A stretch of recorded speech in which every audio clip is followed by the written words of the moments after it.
You're watching the SEC on ABC, presented by Burger King. Today, Kalen DeBoer and the Alabama Crimson Tide return home to Bryant-Denny Stadium off an impressive win last Saturday night at Georgia. The Tide rolling to 3 straight wins, led by quarterback Ty Simpson, who's emerged as a Heisman Trophy contender. Diego Pavia and the Vanderbilt Commodores arrive in Tuscaloosa 5-0 for the first time since 2008 and just the second time in 80 years, led by Coach Clark Lee in his 5th season at his alma mater. Today, the 16th ranked Commodores and number 10 Vandy meet as ranked opponents for the first time since 1937. It's the 69th meeting between them since then. Last year when they met in Nashville, Alabama was number 1 in the country. Vanderbilt was 2-2, but Vandy had a 2-point lead late in the 3rd quarter. Pavia to junior Sherrill extended the lead. Ryan Williams, a 58-yard catch and run, got Bama back within 2, but another Pavia touchdown pass put the game away. Vanderbilt had its first and still only win against a top 5 opponent. The goalpost came down in Nashville. Hi, everybody. Welcome to the All-State Kickoff. I'm Sean McDonough along with Greg McElroy. Delighted to have you with us. And Greg, ever since that game a year ago in Nashville, Vandy determined to prove it was not a fluke, and they're doing that. Not only are they 5-0, they've won all 5 of those games by 20 points or more, and it's Diego Pavia who has demonstrated he is one of the very best players in the country. He's certainly one of the most entertaining. He is just electric when he's on the field, but when you watch him over this first year at Vanderbilt, he was just a great football player. Now he's a great quarterback. He has really advanced from an efficiency standpoint, from an accuracy standpoint. He's driving the ball into tight windows, and as a result, the passing attack with an improved receiver core has really stepped up and make this offense even more difficult to defend than it was a year ago.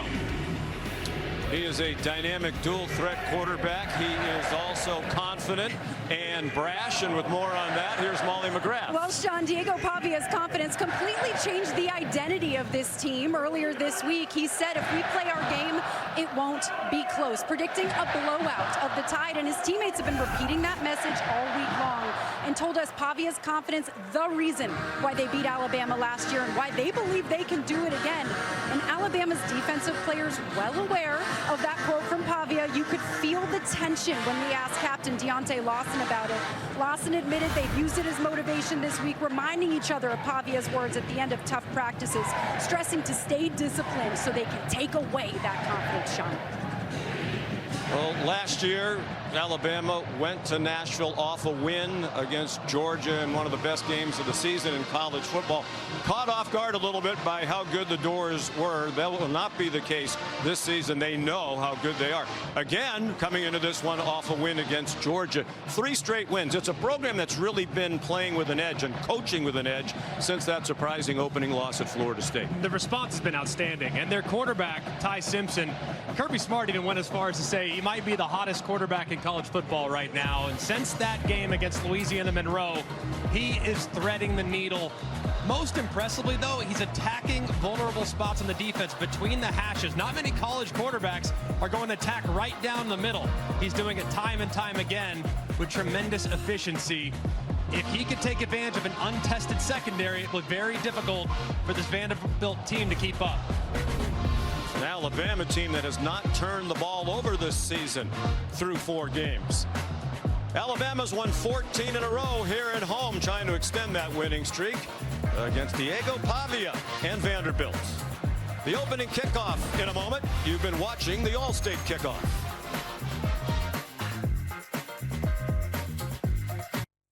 Number 1 ranked team in the country, the Alabama Crimson Tide, arrives. Diego Pavia on the other side is looking for the game of his lifetime. One play at a time. Be focused in your DJ. Let's go. Wait on me. 1, 2, 3. 1, 2, 3.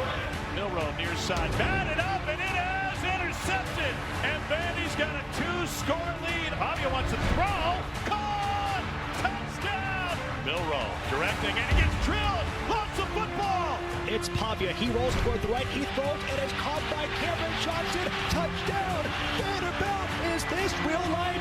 Vanderbilt beats Alabama for the first time in a generation. The greatest moment in Vanderbilt football history. Vandy fans, have your moment. Led by Captain Swagger, and that is Diego Pavia. As we take a closer look at the keys of the game for Vanderbilt will be what, Book? For me, it's got to be Diego Pavia, Kev. I think he's got to be the dual threat quarterback. What does that mean? I think he's got to run the football 12, 15 times. He's got to get 70 yards. But where he's improved the most is throwing the football, being accurate down the field. If you're going to beat this Alabama team, he's going to have to complete 70% of his passes, and a couple of them are going to have to be deep. You're going to have to back this Alabama defense up, Kev. And for those who say that may not be attainable, may I warn you, he's almost 75% completion percentage on the season right now. Can he do it in a big game against Alabama? And they are 5-0. The offense has scored at least 30 points in all 5 games this season. As we have live pictures coming in of Pavia under 10 minutes away from kickoff. On the other side, the quarterback play is a big discussion here for Alabama, and what you've seen from Ty Simpson, a completely different quarterback after week 1. Well, it's been different, Kev, and it's needed. Think of Alabama just can't run the football. They thought Jam Miller coming back was going to be key. They averaged 3 yards a carry against the Georgia Bulldogs last week. It's been all Ty Simpson, and not just dinking and dunking and throwing the football to the flats. He's been pushing the football down the field, Kev. Think about this.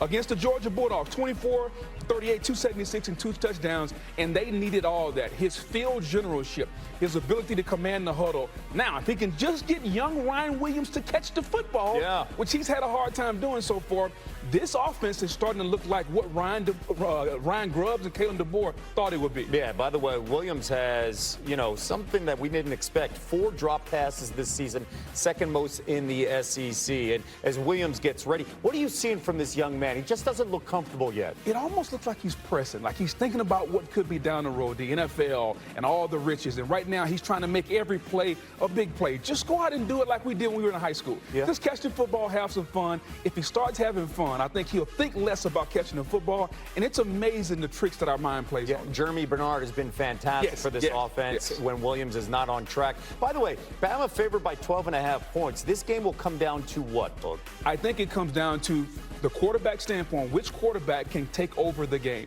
I don't think either team's going to be able to run the football. If you're Diego Pavia, can you control the game with your legs and your arm? If you're Ty Simpson, it's really simple. He's got no turnovers this year. Yes. Can you continue that in a game like this, not try to do too much? The quarterbacks will play a big key. No turnovers is key. Alabama has no turnovers all season, so they've been protecting the football on offense no matter what. 2 biggest keys in football, Kev, turnovers and big plays. Watch those 2 determining factors in this game. Cannot wait. Kickoff coming your way right now. We'll see you at the half. All right, gentlemen, thank you and welcome back, everybody, to Tuscaloosa. We mentioned it a moment ago, first ranked matchup since 1937 in this rivalry. It's just the 10th time in Vanderbilt history that it's playing a ranked versus ranked game, and it's 136 years of football history at Vanderbilt. 6 of the previous 9 took place before 1960. But they're ranked because of this start. Impressive road wins at Virginia Tech, and especially at then number 11 South Carolina. They're piling up the points, led by Diego Pavia. Dealing with the Alabama crowd, more than 100,000 on hand on a beautiful day. They had the loss to Florida State to open the year, shocking in part because the Seminoles won only 2 games last year. But they have recovered very nicely with those 3 wins and ready to host Vanderbilt. You heard Nick Saban say on game day this morning, it's not supposed to be about revenge, but today for Alabama it is, against Clark Lee and his Vanderbilt Commodores.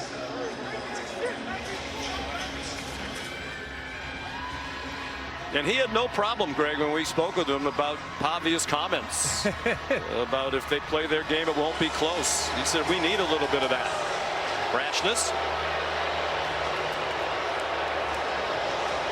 Amazingly, I think Diego Pavia, his energy, his confidence, it's not just helped the offense. Naturally, it helps that side of the ball, but it's really lifted up the whole team. Everybody responds to his positivity, and he is almost the exclusive reason why this team is in this position about a year and a half into his tenure as the starting quarterback. Second season since transferring in from New Mexico State.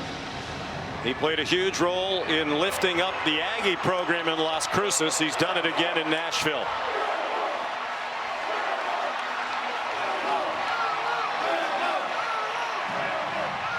The win at Georgia last Saturday night lessened the heat on Kalen DeBoer, at least for 1 week. But lose 2 years in a row to Vanderbilt, the heat gets turned up and then some.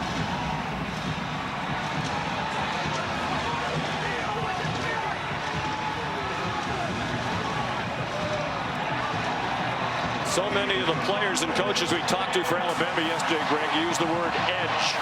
Since that loss to Florida State, playing with an edge, and clearly that edge is on display when you talk to Kalen DeBoer. Usually a pretty easygoing guy, showing some more intensity. He said, I'm just doing it because I think that's what my team needs. And it's been impressive to see the response, like we referenced earlier. I mean, when the game against Florida State happened, they were kind of backed into a corner, into a bunker, if you will. And us against the world mentality all of a sudden became very real within the program. And I think in some ways, if you ask people internally, the best thing for this team long term might have been that wake-up call they experienced at the hands of the Seminoles. Let's take a look at the All-State kickoff spotlight. 87th meeting all time. Alabama's won the last 9 here. Vanderbilt actually won the first 5 meetings in 8 of the first 10 from 1903 back to 1929. So it's been even more tilted toward Alabama for most of the history. Here's Molly again. Coach, we know your team is confident after taking down the Tide last season. How powerful is confidence and belief in this hostile setting? You know, honestly, none of this is about last year. This is about a new team and a team that is confident. And obviously the environment's great, but that's for us. It's not against us. And we have to operate well to not invite all these fans into the game. But I'm really proud of this team, and I'm excited to be out here with them. How can your quarterback, Diego Pavia, be his best self here today? I think just be himself. You know, I mean, he doesn't need to be anything more or anything less than who he is. That's what makes him great. Bring his personality, lead the way for the guys. He does that every day. So, again, this is his moment and his stage, and I'm grateful to be a part of it. I'm looking forward to watching him. All right, thank you, Coach. Thank you. And Pavia will be facing a shorthanded Crimson Tide defense as linebacker Quay out indefinitely with a foot injury sustained in last week's game. Jamarian Latham also out for the rest of the season. And their starting defensive tackle, James Smith, will miss the first half with a targeting penalty, Sean. So the defense shorthanded as they take on this dynamic Vanderbilt offense. Both coaches agreed this is a much better Vanderbilt team than the one that beat Alabama last year. That team a year ago finished 7-6 and beat Georgia Tech in the Birmingham Bowl. They have much higher aspirations. Matter of fact, among the many things Pavia said this week, he thinks they're the best team in the country. It's amazing. And he said championships are the standard. That's the standard. No one believed it outside of Clark Lee. But with what's happened here in the first 5 weeks, it's pretty amazing to see exactly the relationship those two have and where they vision this program at the top of the sport. Trying to go to 6-0 for the first time since 1928. And Clark Lee said when he spoke to Pavia, tried to get him to transfer from New Mexico State, he said Diego Pavia told him, if you bring me there, we'll win championships. And Clark Lee said, thank goodness, it's about time I don't have to convince somebody that it's possible at Vanderbilt. Vandy won the toss and deferred, so the Commodores will kick off. Brock Taylor, strong-legged kicker with a breeze at his back, will boot it away. Lazir Brooks, the freshman, is the deepest. Cole Adams also back on a gorgeous day in Tuscaloosa with the temperature in the low 80s and bright sunny skies. Here's Brooks. Nice return. Alabama will begin across the 25-yard line. Prince Colley made the tackle for Vanderbilt. So here comes Ty Simpson.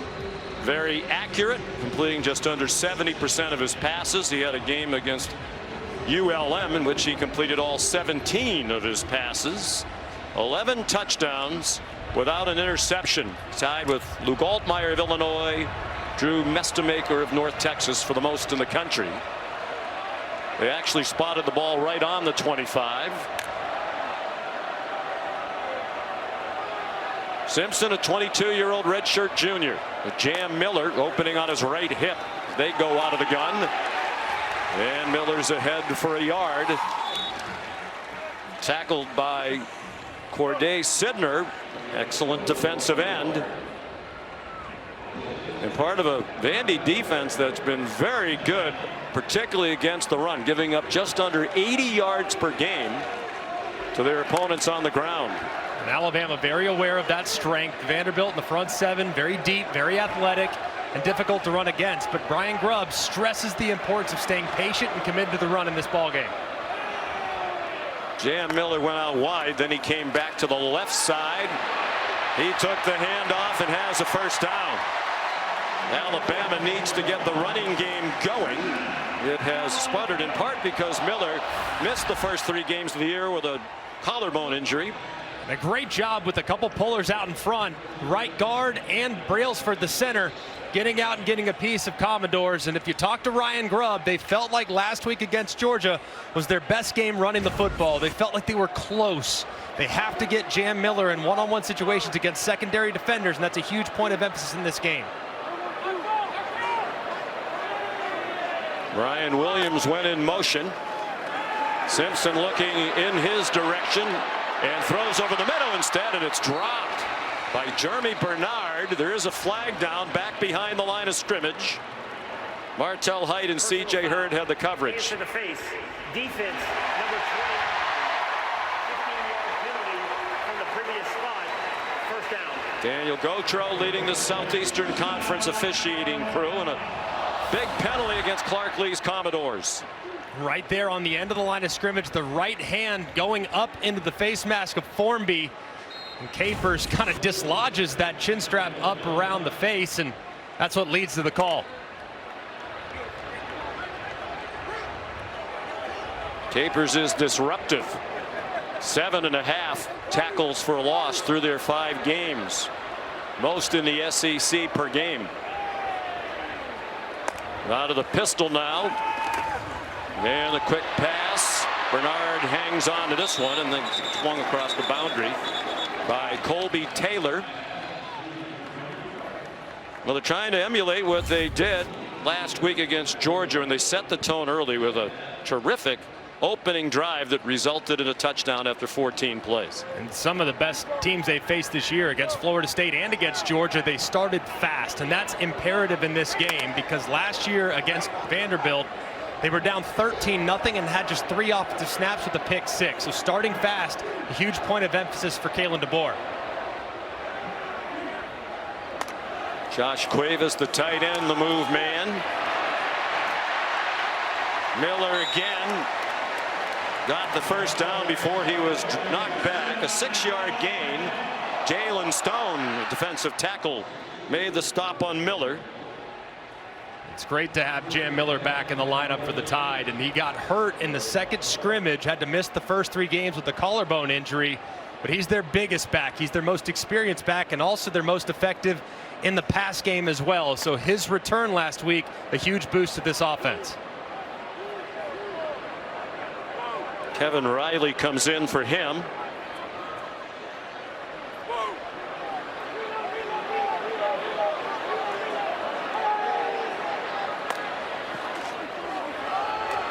Riley running left, trying to bounce outside, and he couldn't get there.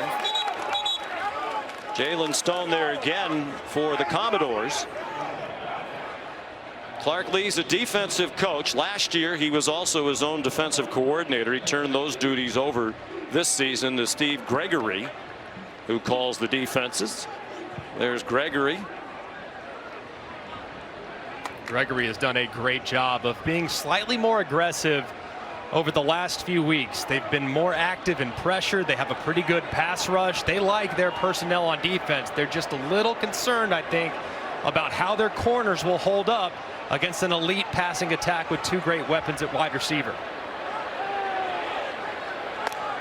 Alabama goes empty on 2nd and 9. The middle screen. Josh GWES knocked down at the 32. They'll need 4 on 3rd down. Last week at Georgia, Alabama converted on its first 8 3rd downs. Possible 4-down territory here, knowing that the field goal kicking unit has been a little bit shaky. Riley remains the running back. The fake to him. Ryan Williams stopped short of the line to gain by about a yard, and an early decision for Kalen DeBoer. Langston Patterson made the tackle, an excellent linebacker, part of an excellent linebacking tandem alongside Brian Longwell. Big bodies coming on. Bama's going to go for it on 4th down and a yard. And not surprising, Kalen DeBoer is one of the more aggressive offensive minds as a head coach when it comes to keeping his offense on the field in 4-down territory. Expect a handoff here. Jam Miller back in. Simpson under center.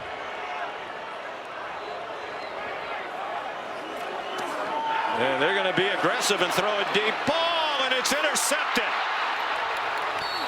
Picked off by Martell Height. The first turnover of the year committed by Alabama. And the first interception thrown by Ty Simpson, who was trying to get it to Josh GWES. Aggressive call, and it did not pay off for Simpson and the Tide.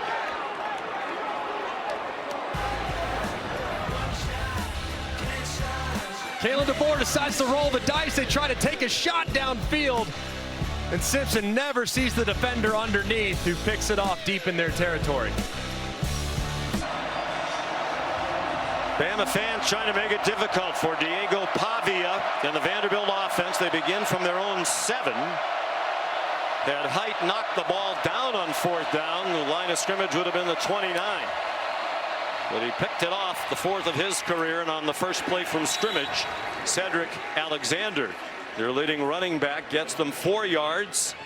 Here are the numbers for Diego Pavia, tied with Joey Aguilar of Tennessee for most touchdown passes in the Southeastern Conference. And he has really been good throwing the football. Last year, so much of his effectiveness came off schedule, where he breaks the pocket, breaks contain, makes a play downfield. Now he's proven that he can really win from the pocket and drive the ball to any part of the field.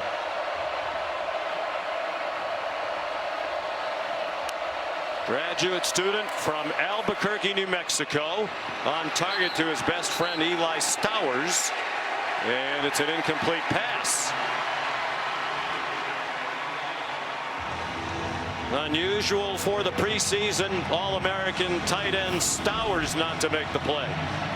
Saw right there, did he have control with that right foot down before the left foot goes down? It's kind of bang bang, and the officials are going to take a look at it. Does look like he secures it with that right foot in bounds. The previous play is under video review.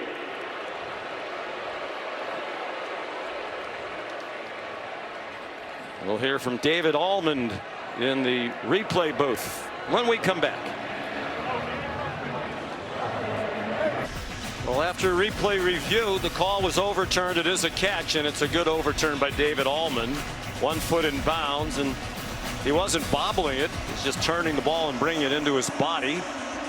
So it's a gain to the 17 and just enough for a first down for Vanderbilt.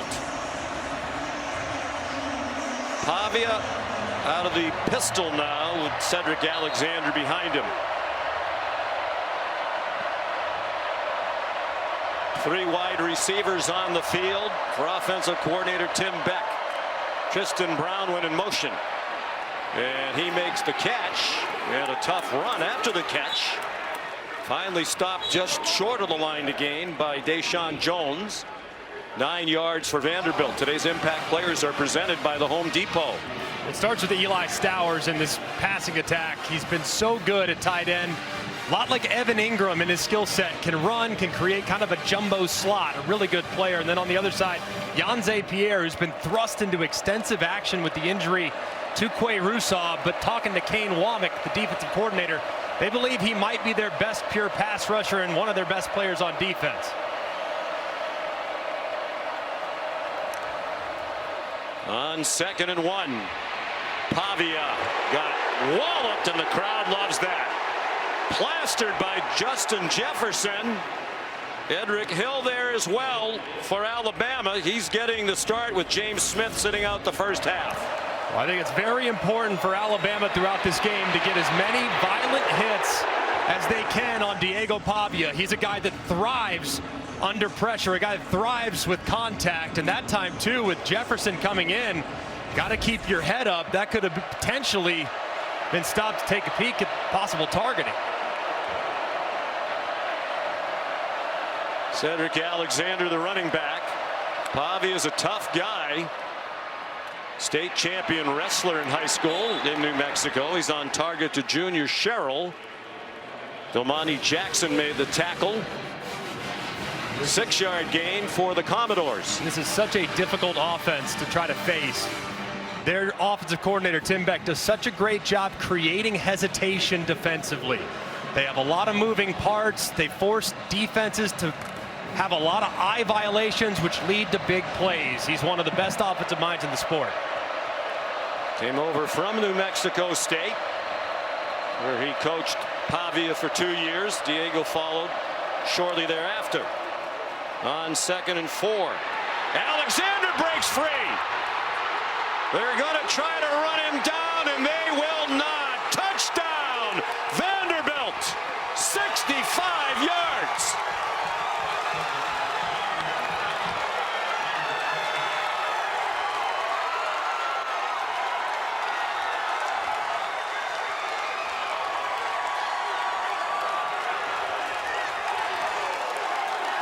That's been a problem for Alabama. They've given up some big runs.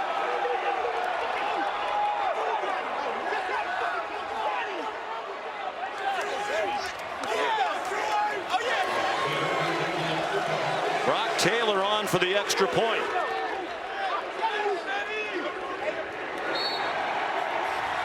Vanderbilt with the ball for the first time goes 93 yards, the last 65 by the junior from Austin, Texas. Cedric Alexander wearing 28 for his idol, Adrian Peterson. Breaks to the outside and wins the race to the end zone to put the Doors on the board early.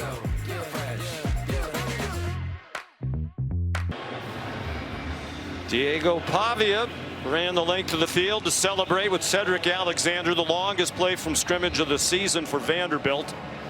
A 65-yard touchdown. They went 93 yards on their first possession of the game, and they lead 7-0. As Brock Taylor kicks off for the second time. Returnable again for Lazier Brooks. Ran into traffic, bounced off it, and goes down shy of the 25 with a 17-yard return. Let's take a look at this last touchdown on the AT&T Connected Cam. If you look at these defenders, they are not fitting the run well in the secondary. Kane Womack has said the big problem is not with the front seven when it comes to stopping the run, it's the secondary players. And that time, Domani Jackson, who's out wide, and Bray Hubbard, who's playing as the deep safety, they don't locate Alexander behind a really good initial surge from Vanderbilt's offensive line. That's a tremendous call, but really poor run fits from the Bama secondary. Which, as you said, the coaches have been talking about a lot. The run fits and the tackling in the back end.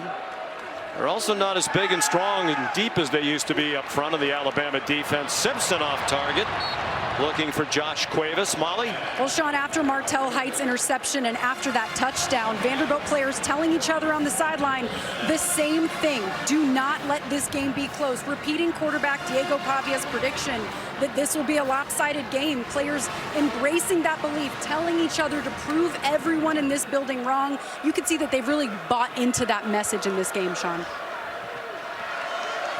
It is a very confident team. And they're determined to prove that it's not just talk, that they can back it up. They have so far stopped the fourth down with the interception by Height.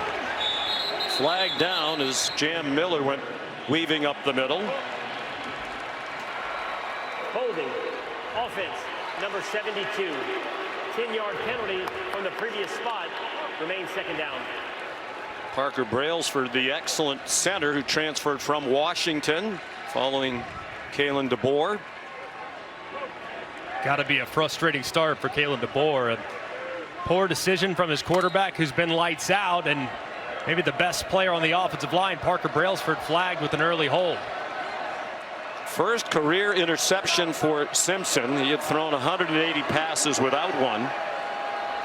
3 years as a backup. This is his first year as the starter.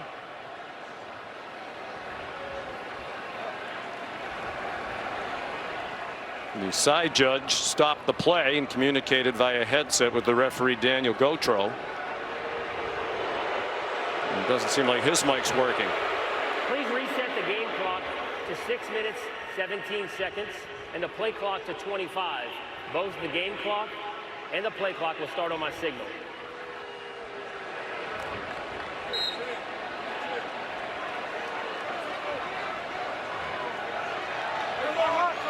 Second down 20.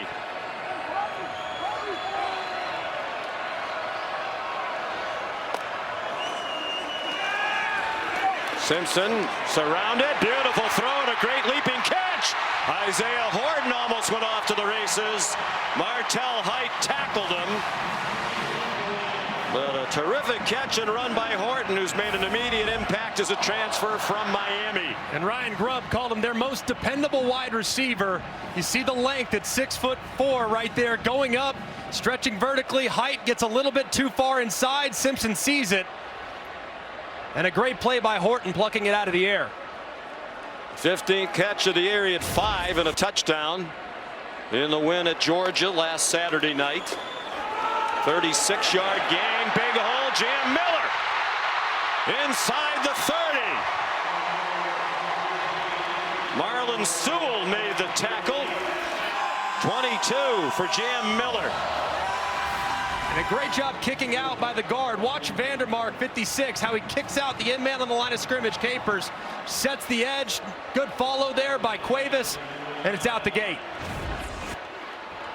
And they're going quickly. Under 5 minutes to go now in the opening quarter. 7-0 Vanderbilt. On the delay, Kevin Riley with a flag down behind the line of scrimmage. Martell Height and Brian Longwell there. It's going against Bama. Holding. Offense, number 71. 10-yard penalty from the previous spot. First down. Cam Dewberry, the left guard.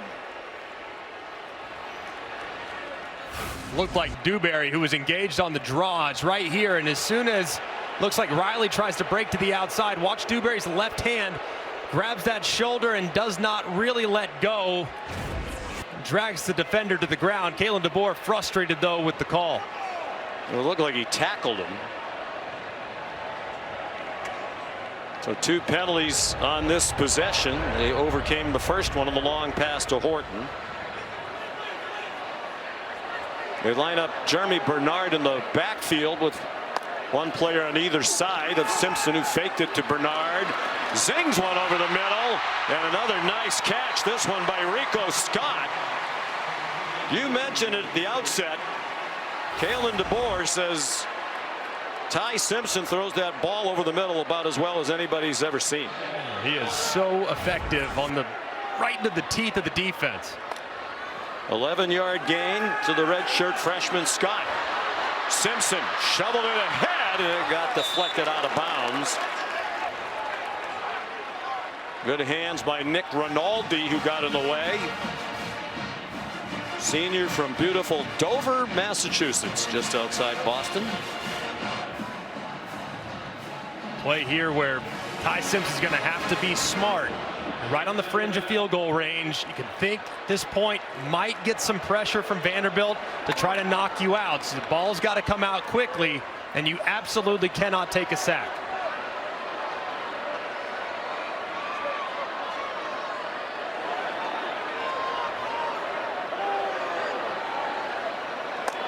Tight bunch of 3 receivers to Simpson's left. He gets hit as he throws, and it's over the head of Brooks. Good pressure. Steve Gregory dials up a lot of pressure, leading that Commodore defense.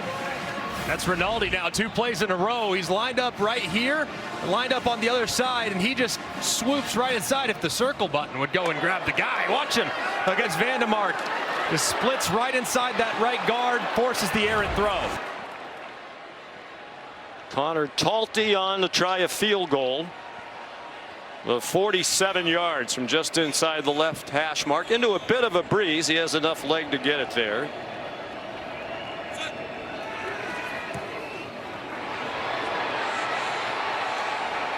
And it is no good. So not much going right for Alabama through the first 11 minutes plus. An impressive start on the road for Vanderbilt. Like the snap was pretty good, hold was pretty good, and Talty just pushes it a little bit too wide to the right. That would have been a career long. As you saw, he had plenty of leg. Previous career best 1 yard shorter at 46.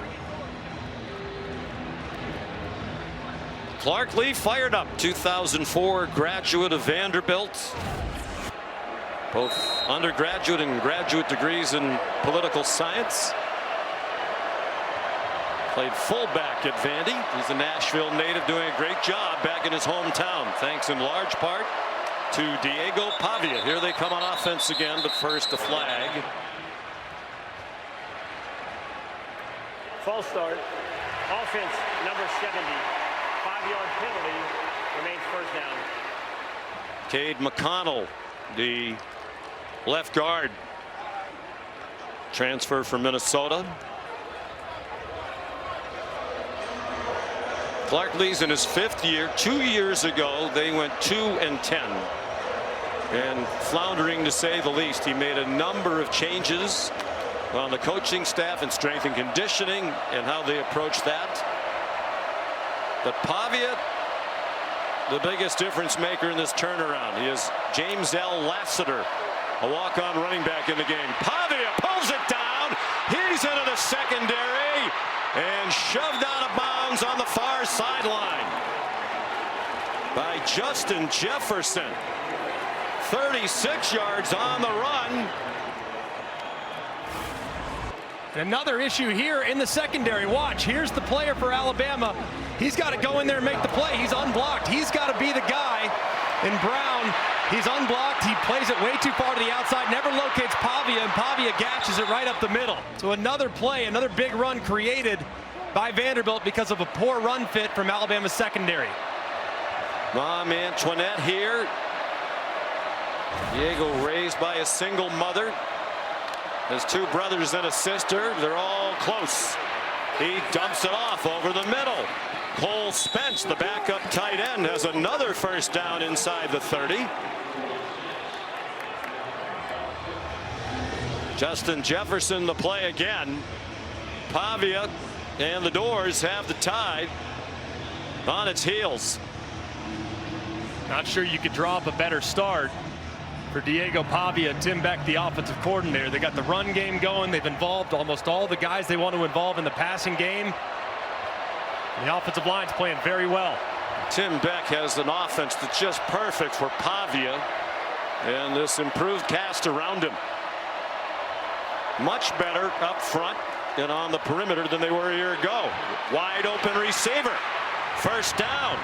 Richie Hoskins, the former walk-on, a transfer from Middlebury in Vermont, with a 15-yard gain. And Alabama's implemented a lot more zone coverage this year. And right here it's zone coverage, which leads to pockets in the defense. Last year they were predominantly man. They've made that adjustment in large part due to the performance against Vanderbilt. And now they take advantage of that zone by hitting Hoskins underneath.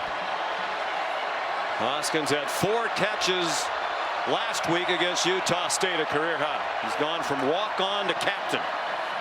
Quick set, incomplete pass. Intended for Eli Stowers, broken up by Keon Sabb, who rallied to the ball very quickly. In the red zone, Diego Pavia and Tim Beck, they utilize a lot of RPO. He's obviously a very effective runner. So in this part of the field, it's almost exclusively called RPOs, where you can run it with the quarterback, you can run it with the running back, or if you get a one-on-one or a really favorable look on the outside, you can take that throw. 2nd and 10.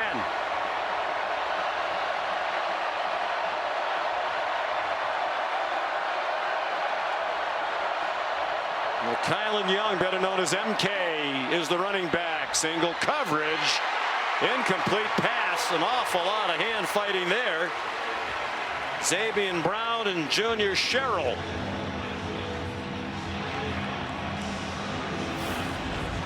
Trying to take a one-on-one shot against Brown, and Sherrill's been so good in this part of the field. It's well defended to set up a 3rd and long.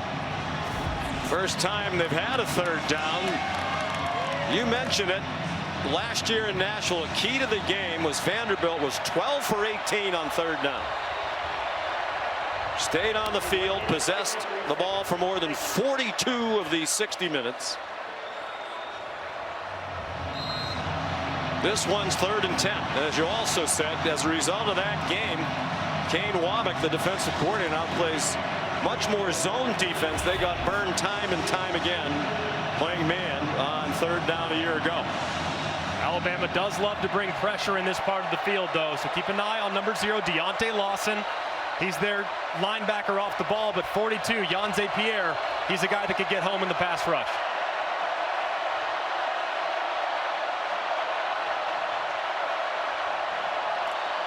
On 3rd and 10 from the 13. Pavia pulls it down. They yank the ball out. It's free inside the 10. Justin Jefferson pulled it out.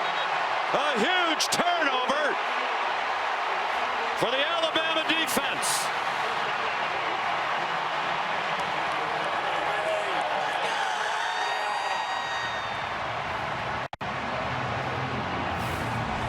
Just an enormous job there by Jefferson. Got the right arm on the ball, pulling it out. Is Pavia down? Hand is down. Wow, what a play. Is that right knee, left knee down before the ball comes out? It's so tough to tell. Tim Keenan recovered the fumble. You know that they're taking a close look at this.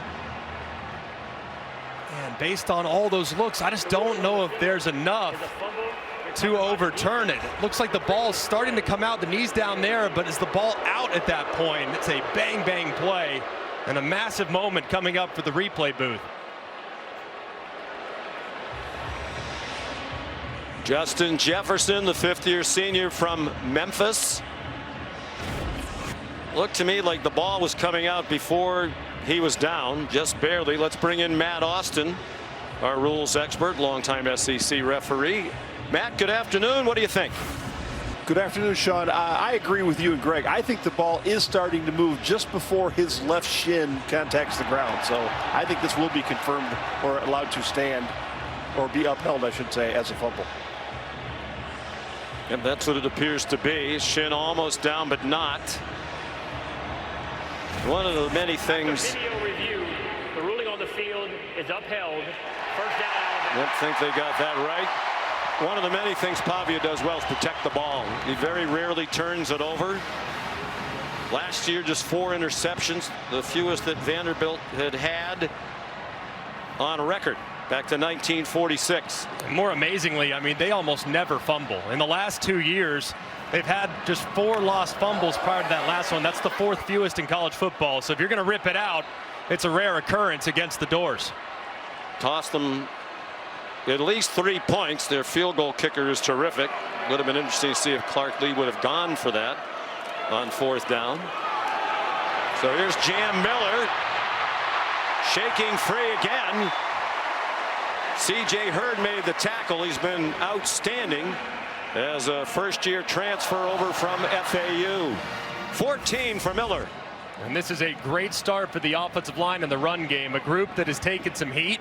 But with Jam Miller back, you see the vision immediately setting up blocks. Fakes to the outside, cuts back to the left off Brian Longwell's pursuit, and creates another nice run on the ground. They have the freshman Michael Carroll now in at right tackle. They think he's going to be a great offensive tackle. Jam Miller lined up with a minute to go in the pistol behind Ty Simpson. The play clock reached 0. They just did get it off. And it's Miller ahead to the 26. There's Miller, Carroll rather, the freshman from Doylestown, Pennsylvania. Spent some time at IMG Academy in Florida. It's not often that you see in week 5 the offensive line is still a little bit unsettled, but if you talk to this offensive staff, they're still very much in the process of figuring out who their best 5 are. They've been very impressed with the freshman Carroll and what he's done at right tackle this year. Final 20 seconds of the quarter, 7-0 Vanderbilt.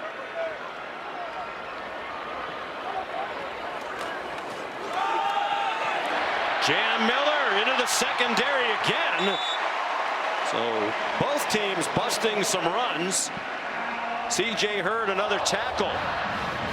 Miller's up to 70 yards rushing already on 7 carries after that 13-yard pickup. ESPN's presentation of college football on ABC will return after this message and a word from our ABC stations. I dream, and now I live it. Ain't it a gift to know it's God-given? I'm not gonna waste. Back here in Tuscaloosa, Coach, such a strong start, and then quarterback Diego Pavia with that fumble inside the 10. How do you get that momentum back? Oh, we just got to get a stop here. I mean, it's going to be a long game. We got Diego's back. I mean, those things happen. So we get a stop here. We get the ball back to our offense. I like the way we're moving the ball. Obviously, that one stalled out, but I think we're in good shape right now. It's a long game. Thank you, Coach. Thanks.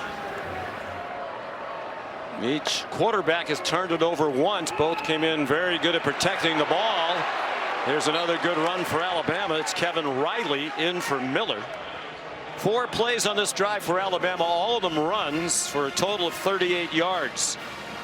C.J. Hurd's been busy in that secondary making tackles. Yeah, he has. And C.J. Hurd's an electric player there at the back end. He is a heat-seeking missile coming down from the back and making plays at the line of scrimmage. So if those safeties start to get nosy, that's when Ryan Grubb might want to dial up a play-action shot downfield. On 2nd and 2, that one dropped for a loss. Riley taken down by Singh, Joshua Singh, graduate student from Hawaii. Loss of a yard on the play. A big 3rd down call for Ryan Grubb, back with Kalen DeBoer after 1 year with the Seattle Seahawks last season. 2 high safeties might be checking to a run here. Riley, the running back. Simpson likely changing the play. The play clock's running down. Apparently just got it off again. He throws. Good call by Simpson. And a beautiful throw to Jeremy Bernard. Another tackle for Hurd. 17 more for the Crimson Tide. That was a great job by Ty Simpson. He recognizes, hey, looking like it's going to be a run with 2 high safeties. Oh, wait, hang on a second. Keep an eye on this guy. He's blitzing. I'm going to check it. I'm going to beat him with the throw. Sees it, delivers it. Perfect strike for the conversion. To Bernard, another transfer from Washington, who Ryan Grubb says is the best player on their team. Can do it all on offense. Said if you gave him 2 days, he could be your starting safety. Jam Miller patiently waiting for room and didn't find any. Well, not surprising that Simpson would be good at the line of scrimmage. Smart young man. He's the son of a coach. His dad is Jason Simpson, 20 years the head coach at Tennessee Martin, longest tenured coach in the Ohio Valley. And they are very close. I asked him, did you ever think about playing for your dad? He's one of the most highly recruited quarterbacks in the country out of high school in Martin, Tennessee. He said, no, my dad said, that's not happening because you're not coachable. Well, I think he probably is coachable for Kalen DeBoer, but not for Dad, right? Can't do that. Looking like a pressure here, and Kalen DeBoer is going to have to call a timeout. Yeah, maybe too much at the line of scrimmage being done by Simpson that time. Alabama, it is their first. The rest of the Simpson family is here today. Mom Julie. Dad's busy coaching UT Martin against Lindenwood.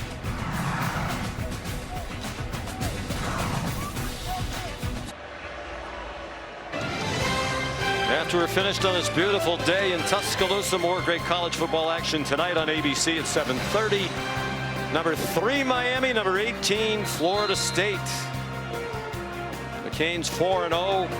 Carson Beck completing 73% of his passes. It's a first-year transfer from Georgia. It's a FSU team averaging 53 a game, best in the country. Simpson running the option, and he's collared and swung down after a short gain by Zaylen Wood. Ty was deemed to be a dual threat quarterback coming out of high school in the class of 2022. He was the second highest ranked dual threat quarterback behind only Cade Klubnik now at Clemson. And he is a very effective runner, especially in third down situations. So if you're too dedicated to the pass and get overly aggressive with your pass rush, that's when he can hurt you. But probably have 2 downs to get it here if you're Ty Simpson. They need 7. This is the 9th play of the drive after they stripped the ball from Diego Pavia inside the 10. Simpson again. Zaylen Wood again. No gain on that play. And it does look like Kalen DeBoer is going to go for this on 4th down. They're lining up quickly. Vanderbilt still getting set. And Vanderbilt's going to call a timeout. You can see their players a bit confused as they were milling around. The defense trying to have the back of Diego Pavia. 7-0 Vanderbilt early in the second quarter. Dunna, Greg McElroy, Molly McGrath back in Tuscaloosa. Alabama down 7-0. Going for it on 4th down and 7 at the Vanderbilt 35. Vanderbilt showing pressure right now against an empty look. It looks like at this point going to be some type of blitz man from Vandy. They'll bring Jam Miller back, make an adjustment, get to a blitz beater, and then Vandy will check as well. The chess game ongoing. Jam Miller went back to the left side of Simpson. Given time, has Josh Cuevas. First down, knifing through traffic and finally tackled inside the 20 at the 17. 18-yard play. They're now 1 for 2 on 4th down. They threw an interception on 4th and 1 in the first quarter. And a great job recognizing all these Vanderbilt defenders showing pressure. Ty doesn't panic, just goes through his progression, hits Cuevas in stride, and a decent block there by Bernard to get just enough of the defender to allow Cuevas to get past him for the conversion. And some poor tackling by the Commodores in that secondary. 15 yards after the catch for Cuevas. He went in motion, almost collided with Simpson. And Jam Miller ducked down inside the 15-yard line.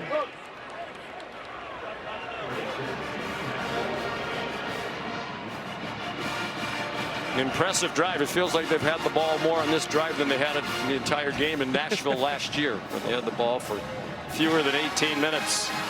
Started with the Pavia fumble stripped by Justin Jefferson. It looked like Vanderbilt was poised to take a 10-0 lead. Right now that play stands as the biggest in the game. Like man coverage for Vanderbilt. Might get a shot at Ryan Williams up top. Simpson steps up, fires Ryan Williams in the back of the end zone, a touchdown.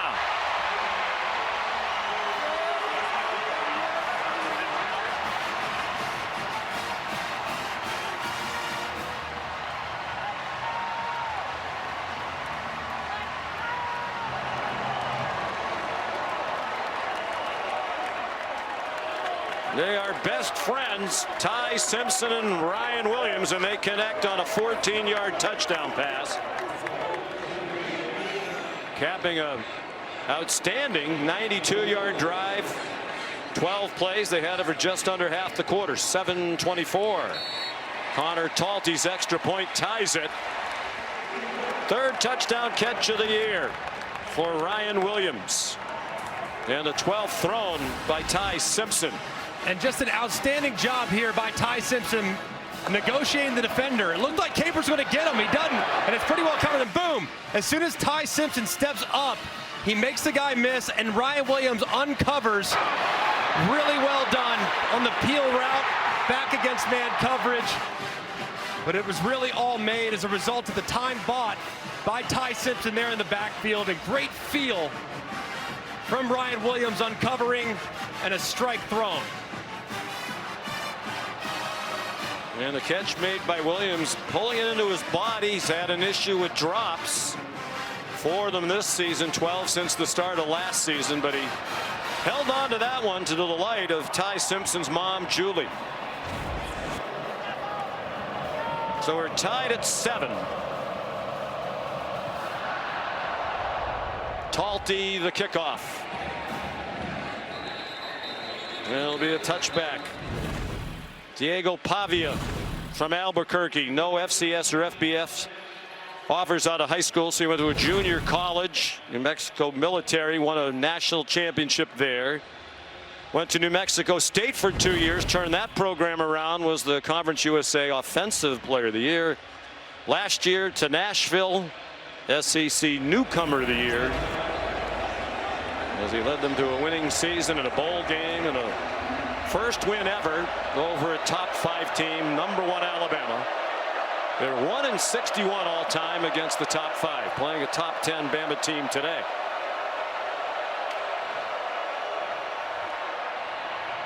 He's on target. Pavia to junior Sherrill, who's down with a first down out to the 40-yard line. Well, before he got to New Mexico State, they were 9-30 in the years before his arrival. They went 17-11, including 10 wins for just the second time in school history in 2023. He was 14-9 as the starter. They're 6-11 since he left. Vanderbilt, the 3 seasons before he got there, 9-27. They're 12-6 with him. It's not a coincidence. Tim Beck's been around coaching for 40 years. Their offensive coordinator, he said he's the best football player I've coached. Sherrill turned the corner and got stopped after a 1-yard gain. What you have to love about Diego Pavia, though, the underdog story, and the guy that, like you said, Sean, 0 offers coming out. He was actually playing against the guy that New Mexico State was offering in the JUCO National Championship, outplayed him so significantly that Tim Beck decided to change her mind and take Pavia instead. And what a decision it was.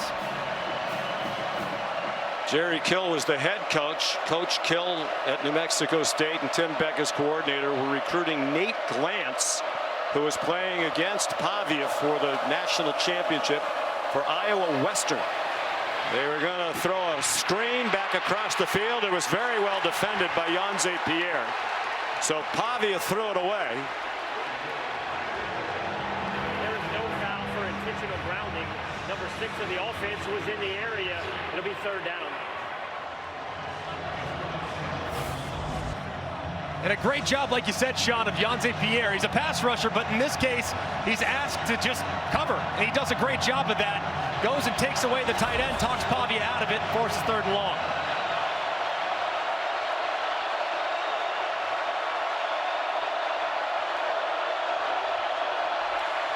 Third down and 9. 3rd down was the money down for the Commodores. Last year at home against Alabama. They weren't contending with this crowd. Pavia throws it away again. No Quay Rousseau, no Jamarian Latham, but they do have Yanze Pierre, who's an emerging star as a pass rusher for Kalen DeBoer and Kane Womack. And this is really well done by LT Overton. He's asked to kind of sit there and take one guy to allow number 17 to loop around. That's just tremendous job. And Yanze Pierre there as well. Well executed game there. Nick Harborer is the punter. Cole Adams made a fair catch.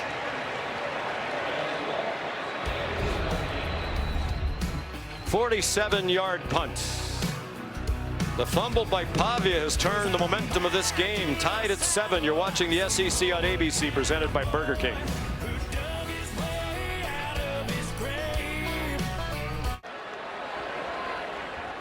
Taco Bell Live Más Student Section. Only one student section can claim the title of Live Más Student Section of the Year. Who will take home the trophy this year? University of Alabama. Enrollment of more than 42,000. The Tide offense back on the field in a 7-7 tie midway through the second quarter. Daniel Hill is in at running back, and Simpson gets swung down back at the 5. First sack for the Commodores. It comes from Joshua Singh. And just a great job by Singh, who just beats the right guard. That's Wilkin Formby, who slid down from right tackle, oversets to the outside, gets beat inside, and Simpson has nowhere to go. It's a great pass rush by Singh. His first sack of the season. And a loss of 10.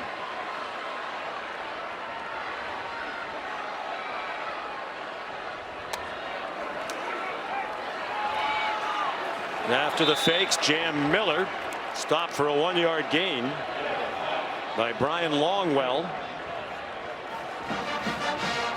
There's Steve Gregory, terrific player at Syracuse. Went on to an 8-year career with the NFL. Spent time with the Chargers and the Patriots. Kind of got into coaching by accident. He moved back to Syracuse after his playing days with his family. Went over to help Scott Schaefer, then the head coach. Clark Lee was the linebacker coach for the Orange then. They formed a friendship. Stayed in touch. And here is Gregory as the DC over the middle. Simpson from the end zone had to go off the hands of Isaiah Horton. And a big 3-and-out forced by the Vanderbilt defense of Steve Gregory.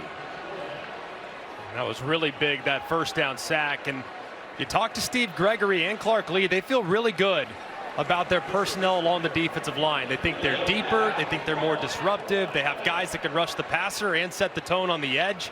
They really like that group, and they think that's why they're so improved defensively. There's a Vanderbilt special teams group that will go aggressively after punts. They back up to set up for a return, and it's not a great punt by Blake Dowd, and it takes a bad bounce for him. Goes out of bounds. Vanderbilt's going to have it at the plus 38 as we look at high-speed highlights brought to you by T-Mobile 5G home internet. Well, it started with a dice roll and a 4th down interception by Ty Simpson. Vandy answered with a long touchdown by Alexander, but a huge moment where Bama gets back in the game as Pavia's going in, and Bama answers with a touchdown of their own. So a couple mistakes that have been capitalized on by the opposing offense. So great field position for Vanderbilt. They have 3 tight ends on the field. M.K. Young, the running back, and he gets stacked up for no gain. London Simmons, true freshman, in the middle of that defense. A couple times where Simmons has shown up and Kelby Collins has shown up, and their presence has been pretty big these last couple drives, especially knowing that James Smith, the outstanding defensive tackle, he'll return to that defense in about 5.5 minutes.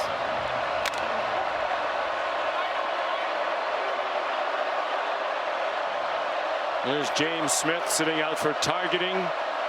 He'll be out for the first half after a targeting infraction against Georgia in the second half last week. Pavia trying to get outside. Extended the ball to get all that he could. Got it near the 35-yard line. Bray Hubbard made the play, as he's done all season long. 3-yard gain. They are in field goal range. As we go under 5 minutes to go in the first half. The last time Vanderbilt was in 3rd and long, it was the pass rush for Alabama that got home with some twists and movement along the front. So maybe they move the pocket here with Pavia to kind of clean up that pass rush.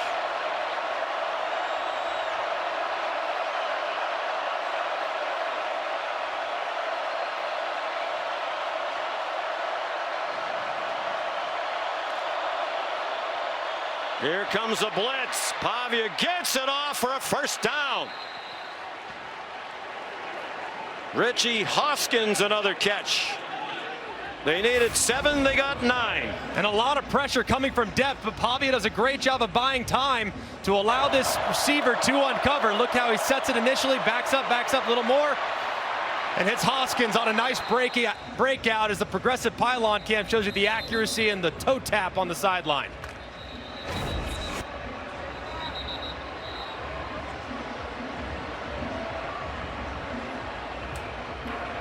Official timeout for injured personnel.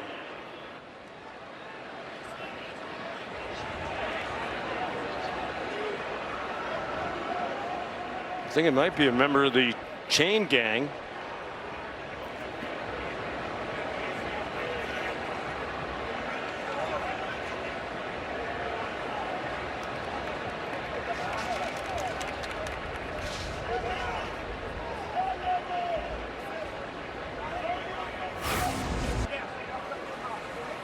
Right there is defenders in pursuit. You see the guy on the sideline going down, falling on his back. Man, hopefully he's okay.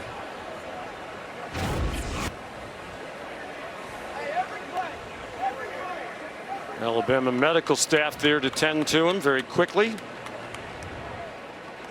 And good to see him being helped to a seated position. 25 seconds. Both the game and the play clock will start on my signal. Let's check in the studio with Kevin Nagandi. Sean, back to you.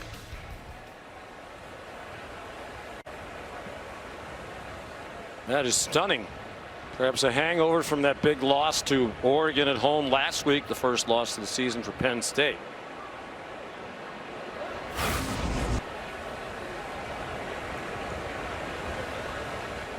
Here's another look at the reason for the stoppage. Unfortunately, the gentleman who got knocked down hit his head very hard, the back of his head, into the ground. They have a neck stabilizer on him.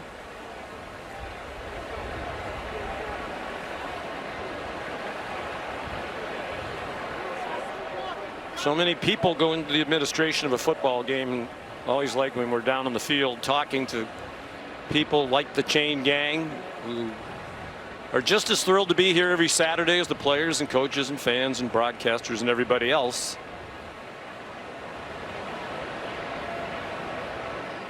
So the delay comes with 3:59 to go and a big conversion. 9-yard completion, Pavia to Richie Hoskins. The good news is the gentleman who was run over seems to be alert.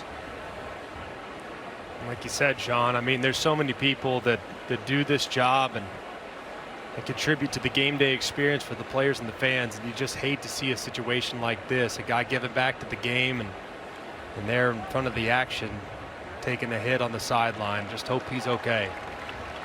Appears like he's on his feet though. And yes, Molly tells us he's alert and talking. He did get up on his feet and took a couple of steps to that cart, now being helped, but everything we've seen so far is positive.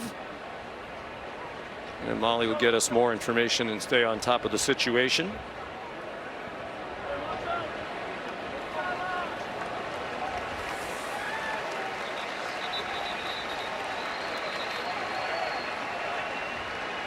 So perhaps a break for Kalen DeBoer's defense on their heels a bit after the first down conversion. Vanderbilt had a nice opening drive, a couple of good possessions to start the game. Then the Pavia fumble happened. They've had a hard time finding that rhythm since. Big part of that has been how Alabama's safeties have done a better job in being effective in plugging the run. So at some point they're getting nosy. Diego might try to take a shot. On 1st and 10 at the 26. Pavia checked it down to the man who went in motion, Trey Richardson. Got back to the line of scrimmage, and then he was driven back by Deontay Lawson and Justin Jefferson. No gain on the play. We're told the gentleman who was injured on the sidelines is Kirby Michaels, and Molly will certainly keep us up to date as he gets additional medical attention. 2 timeouts for each team.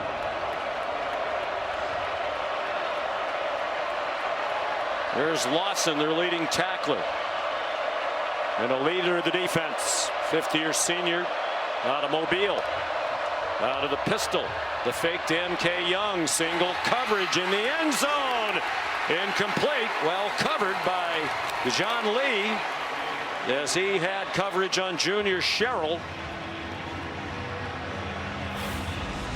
Good hands there by Lee. It looked like Sherrill was going to catch the back shoulder, but Lee's able to get that left arm in there just in time to swipe the ball away, and the progressive pylon cam shows you his break on the ball. Last time Alabama was in 3rd down and long, might have been a touch early, but either way, it's good defense. Last time in 3rd and long, Bama brought the house. This time, I wonder if they'll probably play coverage, try to win with their defensive line. They're 1 for 3 on 3rd down. It was the 3rd and 7 a moment ago. Shovel pass. They used that to great effect last year in Nashville, and this one gets them in the 1st down with a yard to spare. Cedric Alexander tackled by Jefferson, but they get 11 to keep the chains moving. And a great job here. It's a really nice design from Tim Beck. They hit the shovel pass with the tight end last year coming across the formation. This time they fake the run to the right, roll Pavia to the left, and hit the shovel pass. Same exact play, just from a different presentation, and equally effective to last year.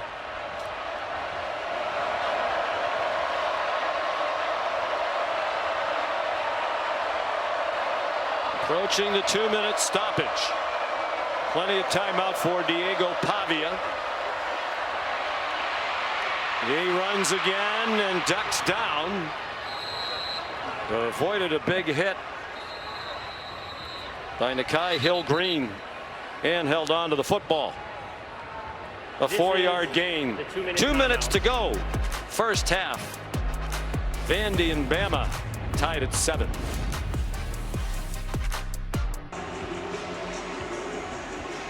You're watching the SEC on ABC. From Saban Field at Bryant-Denny Stadium in Tuscaloosa. Battle of 2 ranked teams.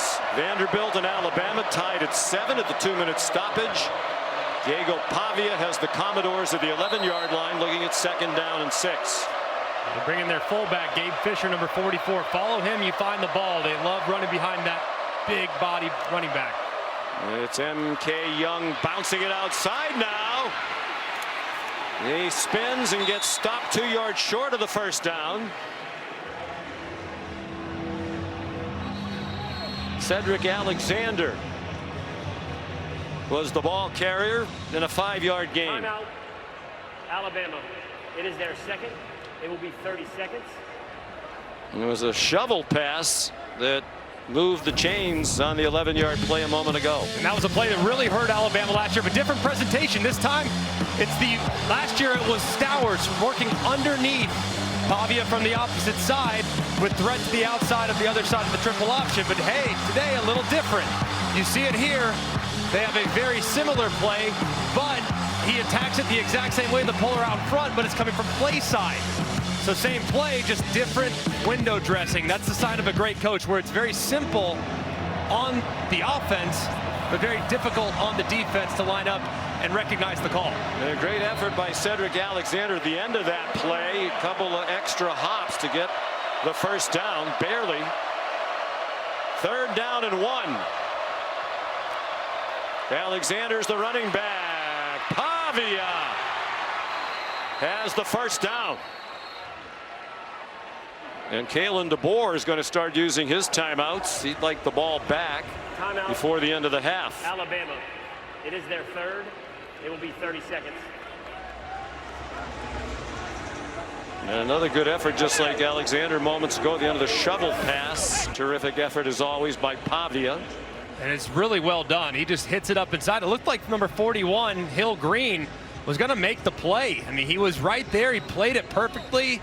He goes low and tries to hit Pavia, but he maintains his balance to stay upright long enough to convert 3rd and short. Well, you mentioned it. When Diego was in junior college at New Mexico Military Institute playing in the national championship, Jerry Kill, the head coach of New Mexico State, his offense coordinator Tim Beck had already decided they were going to offer Nate Glantz, who was the quarterback for the other team, Iowa Western. They were watching it from a restaurant, the championship game in Las Cruces. They said, we're recruiting the wrong guy. They gave the scholarship instead to Pavia. He turned their program around. First and goal from the 4. Another shovel pass and a touchdown. Cedric Alexander puts Vanderbilt back on top.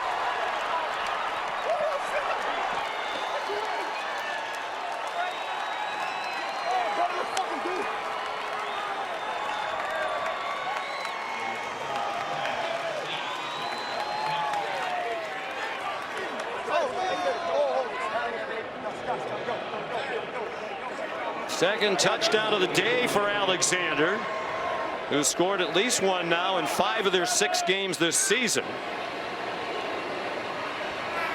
9 total in this, their 6th game of the year. The extra point good by Brock Taylor.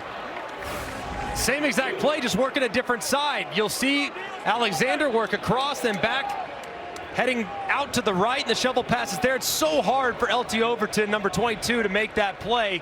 And Alexander finishes the run extremely well. In a moment ago on a critical 3rd and 10, same play going the other direction. This time Alexander's on the left, works it back across, then out in front of Pavia, where he hits him on the shovel pass for the big 3rd and 10 conversion. Same exact play, one to the left, setting it up. A little bit later, hitting it on the right for the touchdown. So in the last 2 years, they've run the shovel pass 4 times as Clark Lee against Alabama for a total of 79 yards. What an impressive offense Tim Beck has put together, and what a great play caller he is.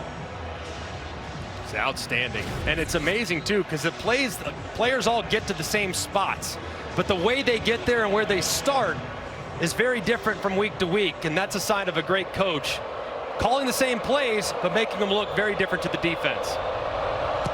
Brock Taylor kicks off for the first time today into the breeze, and it's returnable.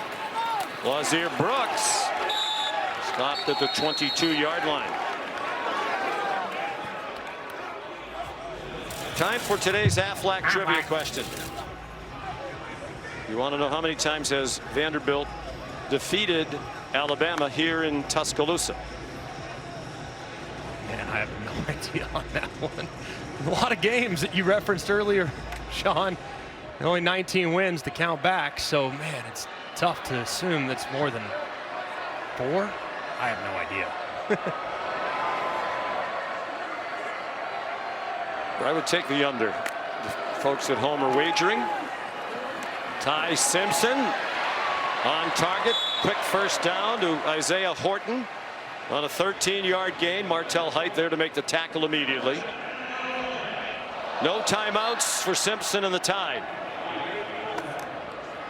Jam Miller, the running back. Simpson, look out, taken down from the side.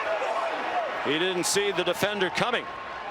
Corday Sidnor, another terrific game for Vanderbilt. End of half operations have been great for Alabama. Touchdown on the road last week against Georgia. They really trust Ty Simpson in this situation. They've scored 3 games in a row in the end of half. The 2-yard sack, second sack for Vandy. 4-man rush, Simpson on target. Ryan Williams ankle tackled short of the first down by about 2 yards. Dante Carter there for Vanderbilt, 10 yards on the gain, 39 seconds, and the clock is running on 3rd down and 2. The Commodores blitz. Ryan Williams banged down at the 40-yard line. There's a flag thrown, a couple at the end.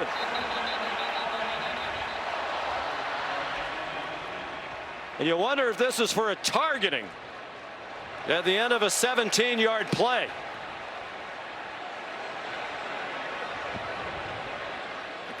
Personal foul, targeting, defense number 4. The previous play is under video review. Here's Height coming in, and does look like he tries to initiate contact. Remember, at that point, Ryan Williams is not defenseless, so the only way it could be targeting is if he initiates contact with the crown of the helmet. To me, it looked like the head was to the side, so probably not going to result in a targeting call. Yeah, I don't think so. Based on what you described, let's bring in Matt Austin. The crowd's oohing and aahing as they look at replays. What do you think, Matt? Yeah, Sean, I agree with Greg. He's definitely a runner at this point, so the only thing you could have is crown. He does try to get his head to the side, gets him a little high, but it's not crown, so I would think that they would overturn the targeting. But remember, Matt, if it's called personal foul with targeting, does that mean the personal foul still stands? If that was the announcement, then yes, it would. But targeting is in and of itself is a personal foul, so it all depends on if they said personal foul with targeting or personal foul targeting. Well, here's a look at it again, and this would be a huge loss if Height has to leave the game. He's an outstanding corner. He's already had an interception today. He plays occasionally at wide receiver, and he's a punt returner. Here comes the verdict. After video review, there is no foul for targeting as both hits were evaluated. The clock will start on my signal. So no penalty. The ball is spotted at the end of the play, the 40-yard line. And bear in mind, Kalen DeBoer does not have a great kicking situation. He's upset about it, so is the crowd, but that's not targeting, as Matt and Greg fully explained. I think people just assume if it's helmet to helmet, that's target. That's not the case. You have defenseless, not defenseless. He was not defenseless there, meaning the only way is for him to lower the helmet and initiate contact with the crown of the helmet, the top of the helmet. The clock was just starting to run. Timeout, Vanderbilt. It is their second. It will be 30 seconds. Please reset the game clock to 27 seconds. Thank you.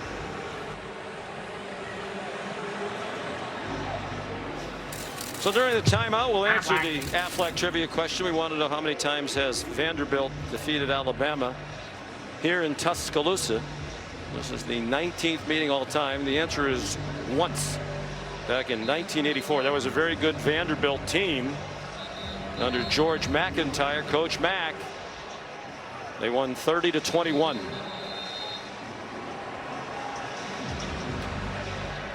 Kalen DeBoer has his hands full for the second year in a row with this Commodore bunch.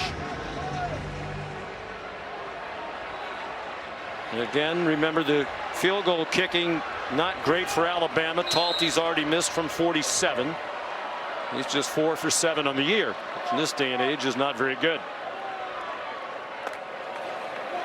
Simpson given plenty of time, out of bounds. Jeremy Bernard, they are now in field goal range. 13 yards. Colby Taylor had the coverage. Simpson 4 for 4 on the drive. So tied at this point now, you got to be mindful of possible pressure to try and knock you back out of field goal range. The ball's got to come out quick. And they can't go down in bounds before the stakes. Jeremy Bernard! Touchdown, Alabama!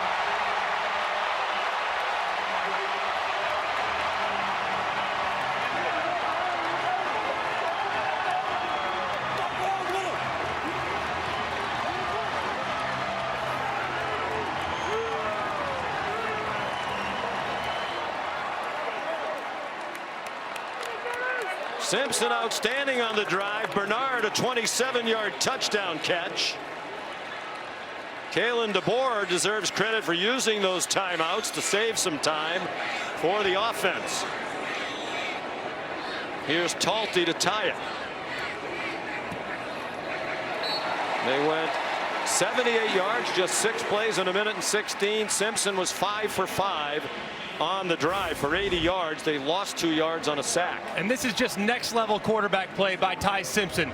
You're going to see him manipulate that safety just enough. His eyes go right to him. See the safety drift in 2-3 yards inside. Gives you the green light to hit Bernard to the outside. That's a great job of Ty Simpson manipulating that safety, bringing him in just a touch to know he has Bernard down the sideline with a full head of steam. And it's perfectly thrown and accurate to allow Bernard that momentum to continue through the catch. Senior from Las Vegas.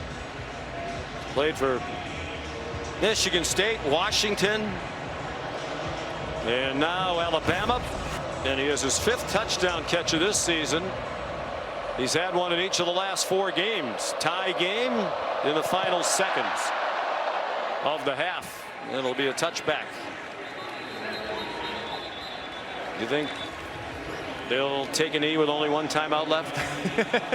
They like to be aggressive, and this guy is a swashbuckler, to say the least. Good to see Diego Pavia running around for about 10 seconds and heaving an 80-yard bomb in the air. Nothing with him would surprise me, but just a tremendous first half of football. Some mistakes, some things cleaned up, and great 2-minute operation from Alabama to go into the half tie. Pavia lined up to take a knee, 11 of 16 for 88 yards passing and a touchdown. Ran for 53 on 6 carries, but did have that big lost fumble, and they were driving already up 7-0.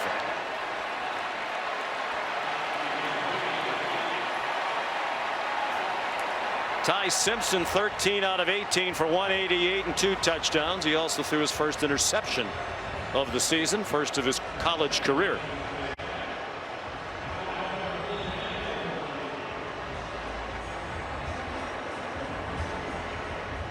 Here's Molly with Clark Lee. Coach, you had the lead, but your defense just allowed that touchdown at the end of the half. What does that group need to continue to do?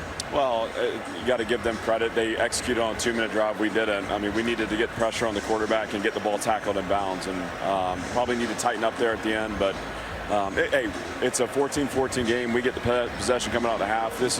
We're where we need to be. Let's go finish the game out. How'd you like your quarterback Diego Pavia's response to adversity after that fumble?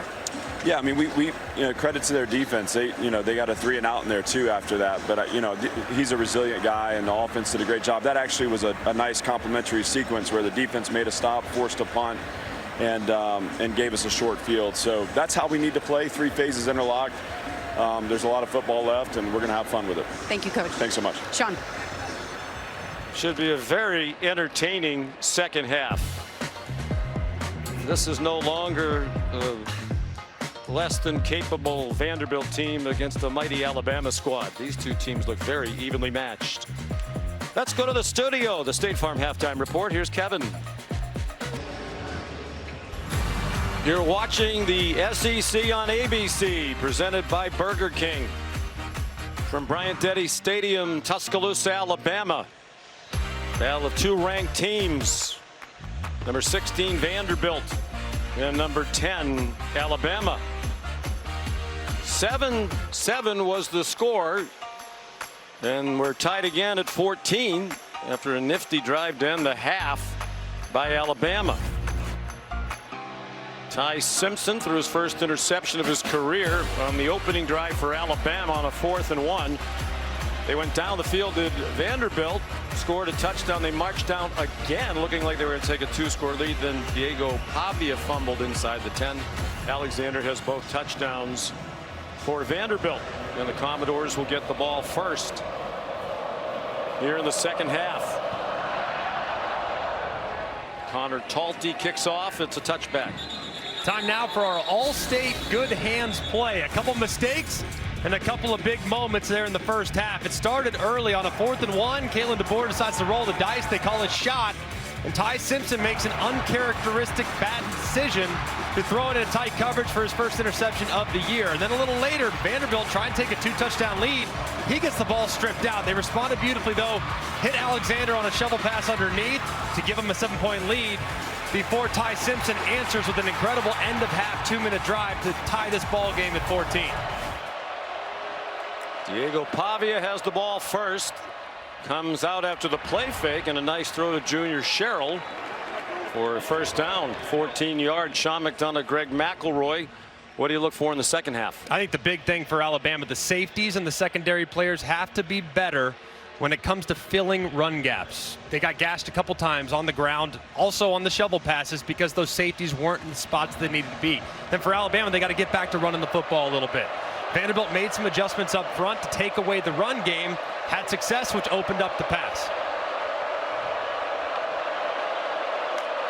The pistol with Cedric Alexander, the running back. He got the call, and he gets wrestled down after a pickup of 2. Here's Molly McGrath. Well, Alabama head coach Kalen DeBoer told me he wants his defense to set the tone here by being disciplined and physical. He said they're moving our guys up front at times, and we need to fight back with physicality, not allow some of those explosive runs that we allowed in the first half. And he stressed that defensive tackle James Smith, returning from a first half suspension with fresh legs, will be huge and give his team a confidence boost in the second half.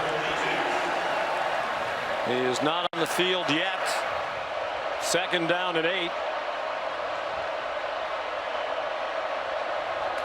A touchdown run by Alexander was 65 yards. One of those plays Molly and Kalen were talking about. Sherrill couldn't hang on at the 50-yard line. He was right along the line he needed for the first down. Rare drop by Sherrill at 3 touchdown catches last week against Utah State, all in the first half. The big one too, just took that eyes off the ball a little bit there at the end to set up the 3rd and long, and they got a couple times. Bama did on the shovel pass in the first half.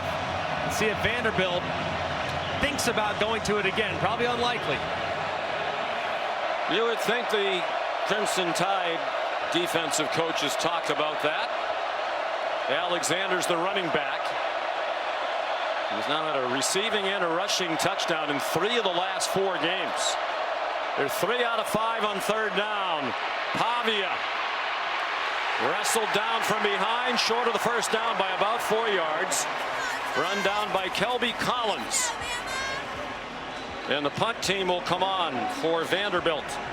That was an excellent job by Alabama's defense. As soon as Diego Pavia takes off as a threat to run, that's when they got to be disciplined in coverage. They stayed true to their coverage identity, stuck with their receivers, and the defensive line makes the play. Great start for Kane Wommack.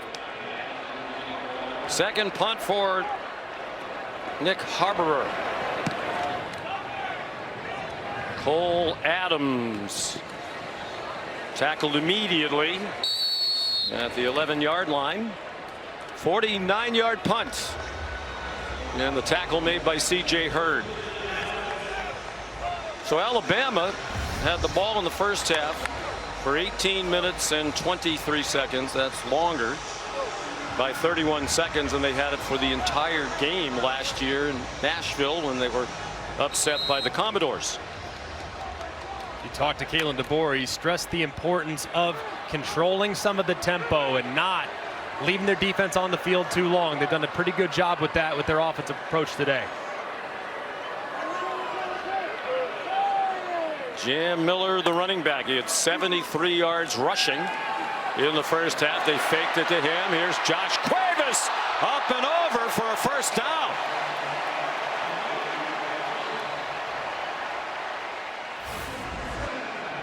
And Cuevas, so athletic, not the longest guy in the world, but a great pass catcher, maybe the best hands on the team. He goes vertical over the top for a little more yards after catch. And over Marlon Sewell, shoved down by Randon Fontenette. 3 catches today for Cuevas, that one for 12 yards. Simpson's 14 out of 19 for 200. Thrown for 200 now in all 5 games. Throwing it deep down the sideline. Williams has the catch, and he's down at the 21-yard line.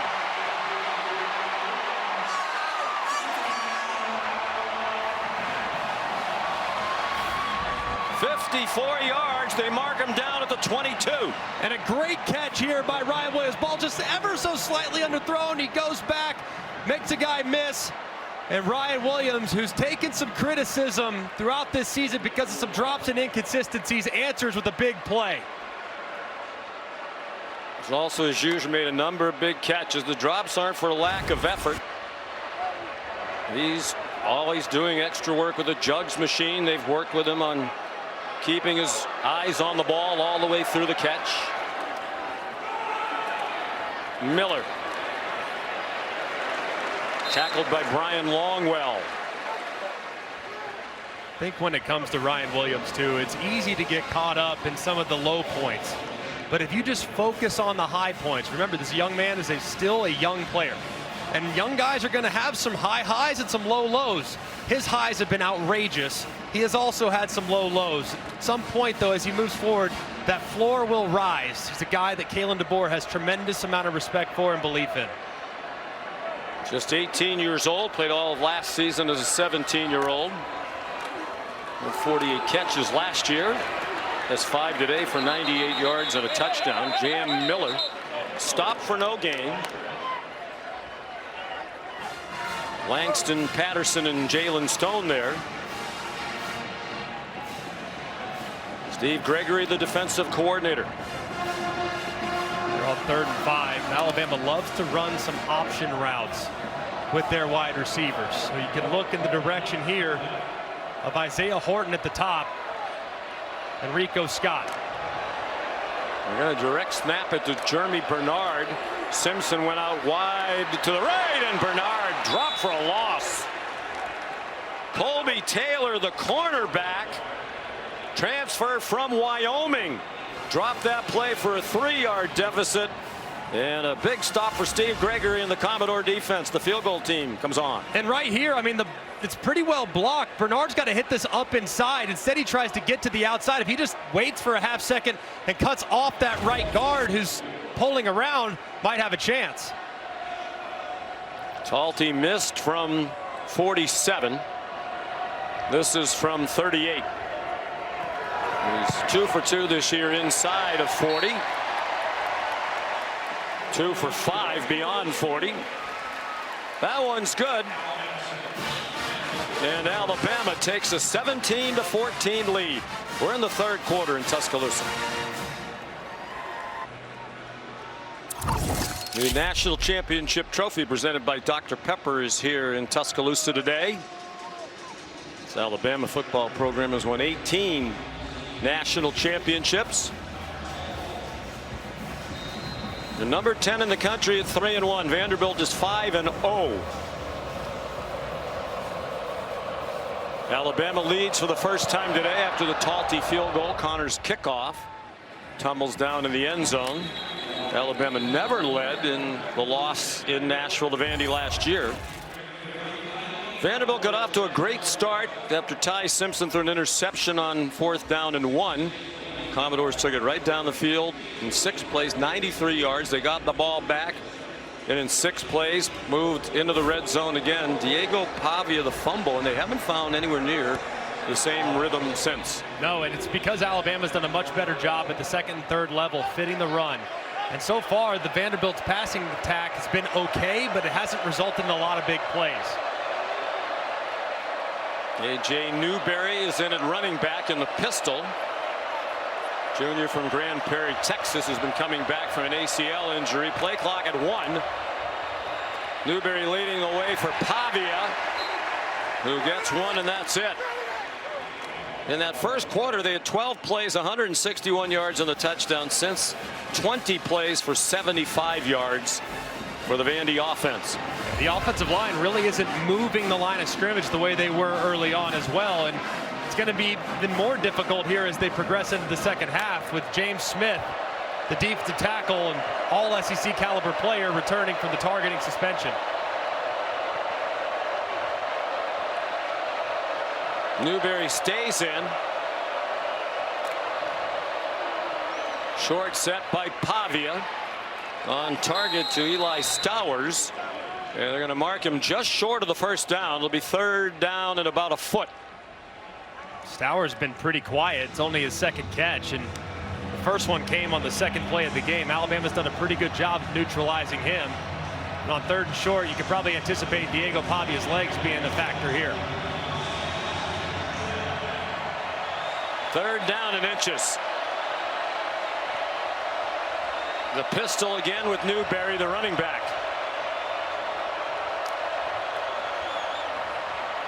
Pavia in trouble, dropped for a loss. Domani Jackson up from the corner. Yanze Pierre was running him down. All they needed was 6 inches, and they ran a slow, wide play. And this is a great job by Pierre. Watch his eyes in the backfield the entire time. And he is watching Diego Pavia, keeping his shoulders square. And then as soon as Pavia pulls it, he closes and makes the play. Do you like the play call? I would rather just run right at the middle as opposed to a read. I think Pavia is strong enough to get downhill. Nick Harbor, another punt. Cole Adams, a fair catch. 49-yard punt. They were rolling on their first 2 possessions, but the Alabama defense has ruled the day since. The coaches think Pierre's an emerging star, and Jackson doing better against the run. Thank you. Welcome back, everybody, to Bryant-Denny Stadium. Alabama leading 17-14 midway through the 3rd quarter. And the Tide with it 1st and 10. Their own 21. Ty Simpson's completed his last 7. Alabama's now thrown as a team for 250 plus in every game this year. Simpson dodged the rush, sets up and fires on target.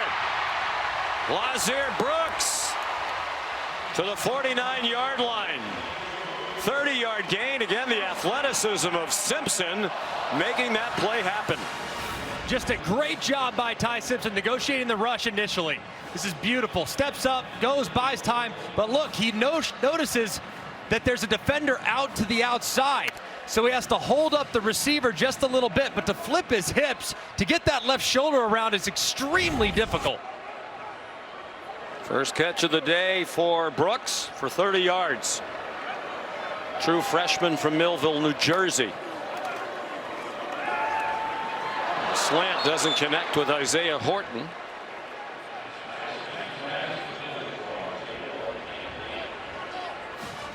Well, Simpson hoping it's a 500 day for his family. His dad, Jason's UT Martin team, has gone down to defeat today in St. Charles, Missouri. Julie Simpson, Jason's wife, Ty's mom, not happy about that. Undoubtedly, she knows they lost 30-14. In the how it's strange so many things tie together. You know who the Lindenwood quarterback is? I'm curious. Who is it? Nate Glantz, who was the young man Jerry Kill was going to offer a scholarship to, changed his mind and gave it to Diego Pavia instead. Ty goes to the 49-yard line. After Glantz didn't get that scholarship to New Mexico State, he went to Iowa State, he went to McNeese State, now he's at Lindenwood. And he beat Ty Simpson's dad today. Small world. I mean, 6 degrees of separation. Really? In college football. Crazy. What's amazing, too, is Pavia asking him, hey, who is the guy that you played? He goes, Nate Glantz. I mean, he answered within 2 seconds. They said his coach at New Mexico Military told him, well, just go out and outplay him today, and we'll see if those New Mexico State coaches and Jerry Kill change their mind and offer you the scholarship, and they did. Jerry's now here as a chief consultant to Clark Lee. Simpson on 3rd and 9, a lot of time, and on target to Bernard. Well, there's a quarterback playing better in the country right now than Ty Simpson. I'd like to know who it is. 19 yards and a nice catch by Bernard. And a great job, too. It's 2-man with a little robber underneath. He knows Bernard's a great route runner, and as he tries to attack defenses, he attacks from the inside out. So many college quarterbacks go outside in where they want to win outside the numbers, but Ty Simpson goes right in the teeth and makes a great throw. Yeah, Kalen DeBoer and Ryan Grubb were talking about that when they had Michael Penix at Washington, a terrific quarterback, 1st-round pick. He preferred to throw it to the sides of the field, very rarely over the middle. Simpson, terrific, throwing the ball between the hash marks. Running out of time, ran into his own man as he tried to escape. Finally taken down. The ball is out. There is no whistle. It's being run back by Bryce Cowan for a touchdown for Vanderbilt, at least for the moment. But the officials let it go. You can always go back and change it. But once you blow it dead, you can't. Ty Simpson convinced he was down. Take a look at it right there. Yep, wrist is down. The ruling on the field is a fumble recovered by the defense, returned for a touchdown. I think he might have been down a couple of times.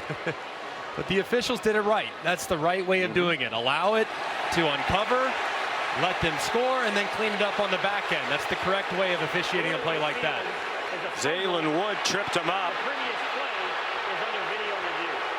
Crowd convinced as they look at the board that it was a fumble. And let's bring in Matt Austin. Matt, what do you think? Well, I do think he ends up being down. Now, the first contact with the ground was his wrist. The wrist is considered part of the hand, so that would not put him down. It would have to actually be his forearm. But as you saw, he stumbled forward. I do think the full forearm hit with him still having control before it came out. So I would think they would overturn this.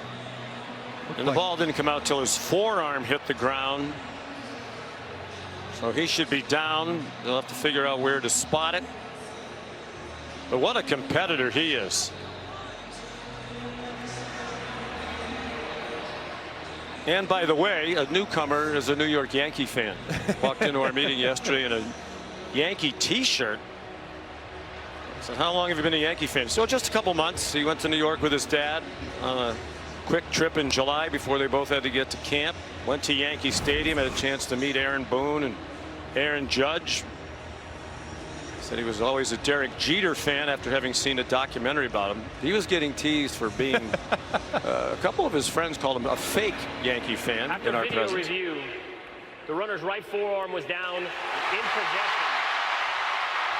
Prior to losing possession, the ball replaced at the 33-yard line. It'll be second down and 15.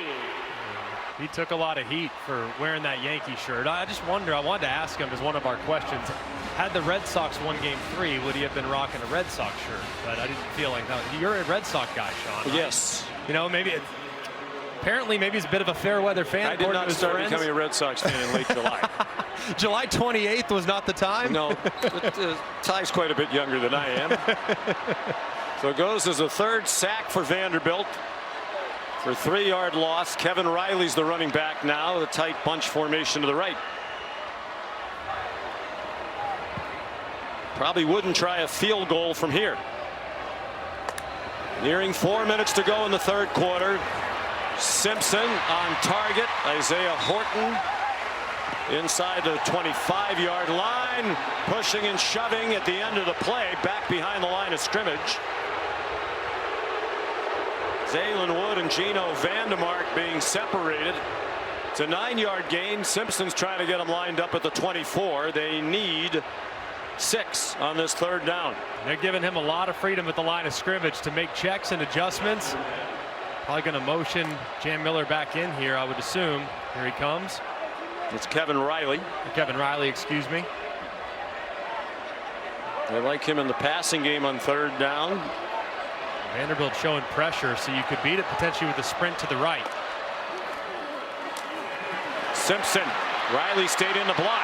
Simpson has running room. First down. And a couple of extra yards. He wasn't going to go out of bounds. 13 yards for Ty Simpson. And a great job, too, by Riley. He's engaged with Hurd. The safety off the left edge gets just enough of him to allow Ty Simpson to escape. He knew he had Jeremy Bernard out in front. Instead, he felt like he could get it with his legs, and he does. They brought a blitz, and Riley's not a big running back, 5'11", 190 pounds. Did his job very well. Jam Miller's back in. Simpson goes under center. Simpson's in trouble. And he's needed to throw that one away. Sacked for the 4th time. This time by Miles Capers. You just can't take that sack. And I think, look, Ty Simpson's done a great job all season of buying time, escaping pressure, getting out of it. But sometimes the defense wins. And at this point, they've won. There's 4 defenders that are in pursuit. You got to throw that one 10 rows up into the stands. Big mistake by Ty. Thrown down by Capers. Corday Sidnor had pressure as well. 10 yards. 4 sacks. Diego Pavia waiting for his turn, hoping they can force a field goal try. That pass batted down. He was trying to get it over the middle to Josh Cuevas. And it was knocked down by Joshua Singh. Trying to get something underneath to make this third down a little more manageable. Big thing for Ty, though. He can't take a sack here, make that field goal more difficult. 3rd and 20. Checks it down. Jam Miller down way short of the first down. The duo of linebackers, Brian Longwell and Langston Patterson there. So a good stop for Steve Gregory's defense to force the field goal and keep it a 1-score game. That sack, though, just still shows that Ty Simpson, albeit 4th-year junior, still very young and early in his development in game management. You just can't take that sack, get you that far behind the sticks when you're in the red zone. Talty 1 for 2 today. Missed from 47. Inside of 40. He's still perfect for the year. That's a 30-yarder. And a 6-point Alabama lead with 1:17 to go in the 3rd quarter. Simpson thrown for 321. Pavia's turn when we come back.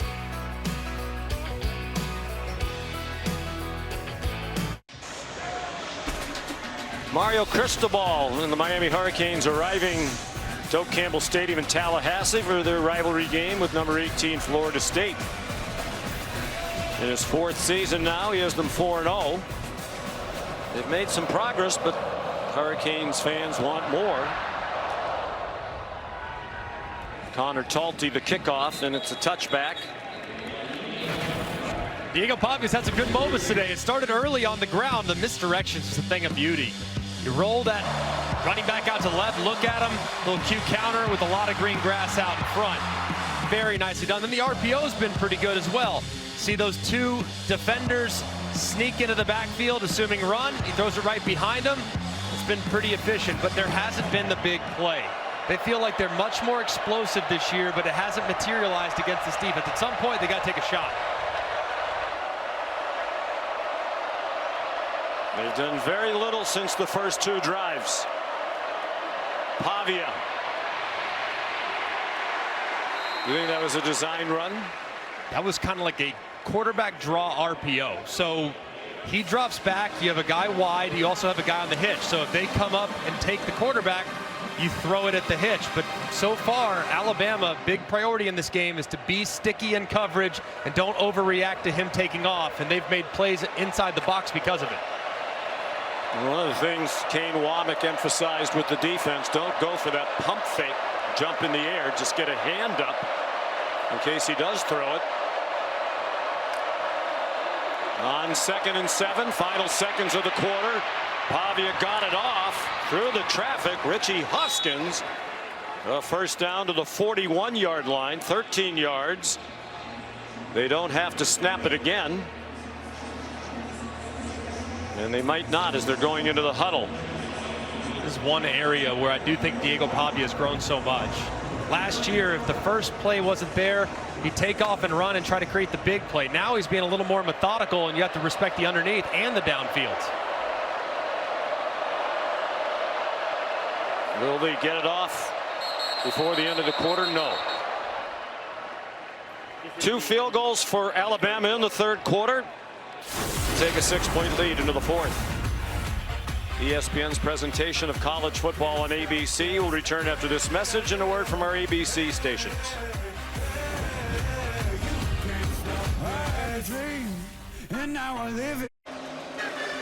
Welcome back to Alabama here with head coach Kalen DeBoer. Coach, at the half you said you wanted your defense to play with more physicality. What do you need them to do here? Yeah, they've done a nice job the first 2 drives here, and just got to really continue to do our job, you know, and keep lining up, make them play another play. They got off the field, you know, we got to make sure we get a stop here. Thank you, Coach. Every game is important. You're the coach at Alabama, and Kalen DeBoer, some feel bigger than others. This is a big one for him. Trying to get some traction, put together a winning streak. They've won 3 in a row. A.J. Newberry, the ball carrier, driven back by a host of tacklers, including James Smith. Wonder if there's something wrong with Alexander. who's their best back. Apparently not. He's trotting on now with Eli Stowers. And Stowers, Greg's had a quiet game by his standards. Just 2 catches for 14 yards. They need to get him involved at some point. I mean, he's been well defended by Alabama. He's a huge priority for their defense, knowing where he's at all times. He needs to get some looks, though, on a pivotal drive. Stowers had 6 catches last year for 113, a career high in receiving yards in that win against the Tide. Pavia throws it out wide. Junior Sherrill shoved out short of the marker by John Lee.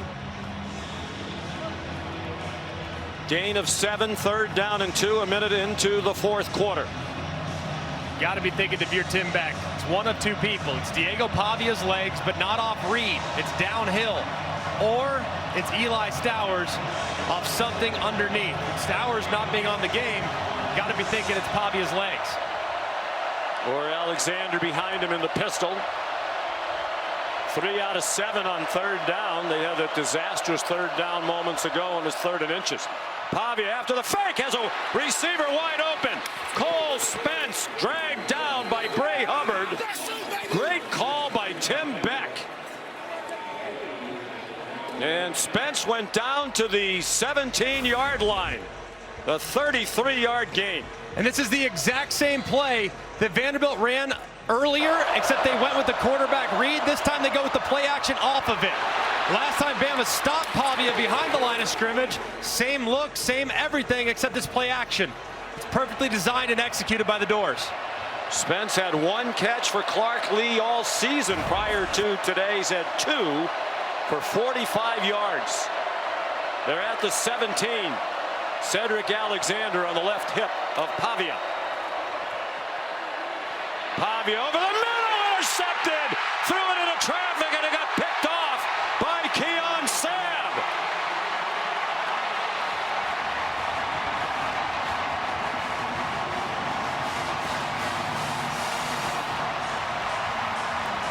Tim Beck with a stunned look. He hasn't seen Diego Pavia do that very often. Forced it over to the middle. His 2nd turnover in the red zone today. Sabb picked it off and brought it back 11 yards. Alabama the ball in a 6-point lead in the 4th quarter. Diego Pavia the interception, picked off by Keon Sabb. Both turnovers by Pavia have come in the red zone. Latzia Brooks goes in motion. Ty Simpson dumps it off. Blockers out in front of Kevin Riley. Good call by Ryan Grubb, well executed. Let's go back to that interception a moment ago. Vanderbilt has 3 guys into the boundary, which means Keon Sabb with this quarters poach coverage. He's poaching any in-breaking route. So what does he do? He sees it, jumps it right in front of it. That's a terrible mistake by Diego Pavia. Uncharacteristic. There's a flag down, and the throw goes over the head of Jeremy Bernard. But Vanderbilt was offside. It was a freebie for Offside. Simpson. Defense, number 99, in the neutral zone at the snap. 5-yard penalty, remains 1st down. That play a moment ago by Pavia, you have to know against that defense, that backside safety is who you have to locate. If he moves towards the passing strength where he was moving, you have to work one-on-one to the left-hand side. And Pavia throws it right where they wanted him to, and Sabb makes him pay. In a year and a half now with Vanderbilt, it's just the 2nd multiple turnover game for Pavia. The other one was last year against Texas, then ranked number 5. 1st and 5. Simpson looked like he was going to run, lofted it out to Williams, and that's well defended by Brian Longwell. Loss of 1. The interception by Sabb, his 1st of the season, is 3rd for Alabama. For a defensive player injury. He had 2 last year. He also had 2 for Michigan in 2023 when he was a member of the national championship team that beat Kalen DeBoer in the University of Washington. I know they're very happy to have Sabb back too, because when he was lost last year against Tennessee with a foot injury, big absence in the back end. He's a great presence for him. Colby Taylor is the injured player for Vanderbilt.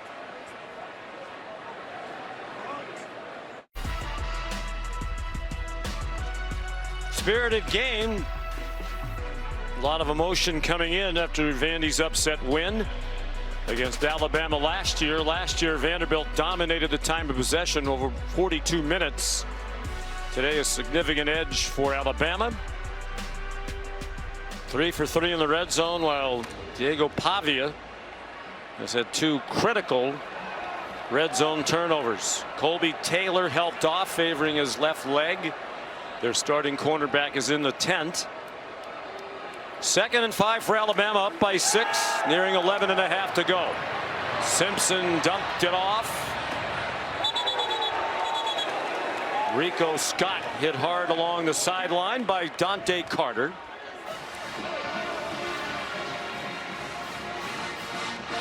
Here comes a very important 3rd down for Simpson and the Tide. 3rd down and 5 after no gain on that play to Scott. One thing we haven't seen throughout this game is an option route by Alabama's slot receivers. That's usually their go-to on 3rd and medium. You can build out of a bunch, you can do have a condensed formation, but the option route has been their friend. So I'd be looking towards the top, some type of option with Bernard or one of those receivers in the bunch. Jan Miller, the running back. Commodores rush 4. They still flush Simpson. He's running out of room. Dumped it over the middle. 1st down. Isaiah Horton. Again, the ability of Simpson to extend the play, get somebody open, and he found the big target, Horton. He just never gives up on the play. It's poorly protected up front, flushes him into the boundary, but he just gets rid of it before he goes out of bounds. Ty Simpson is growing up before our eyes, man. Jan Miller chopped down after a good 1st down run. C.J. Hurd another tackle, 5 yards there. Ty Simpson in his 4th year in the program. The previous 3 as a backup. 1 year to Bryce Young, the last 2 to Jalen Milroe.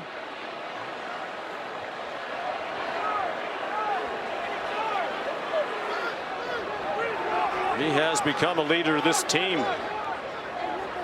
Spirited messages before they took the field at Georgia. And he was one of the team leaders who galvanized this squad after the loss at Florida State to start the year.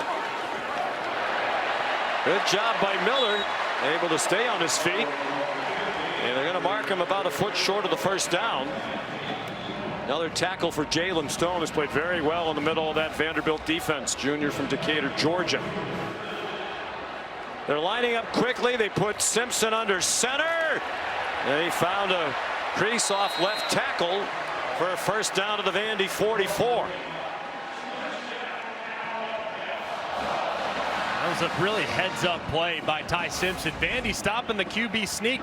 Had 3 or 4 guys right inside. So what does Ty do? Sees the bubble to the left over the left tackle. He decided to take that sweet sneak right outside, and it leads to the conversion.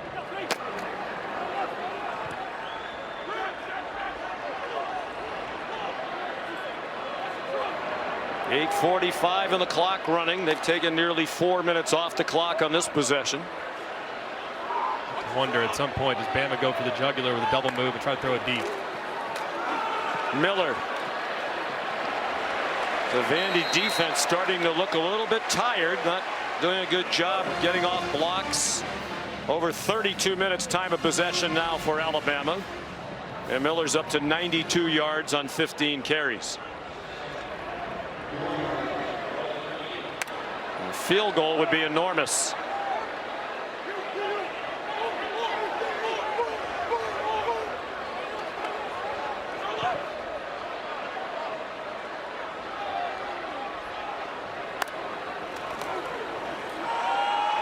Miller bounced outside.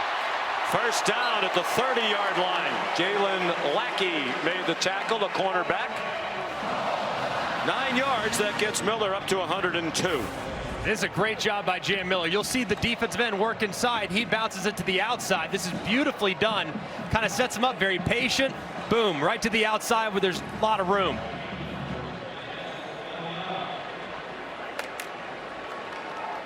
His second career 100-yard game.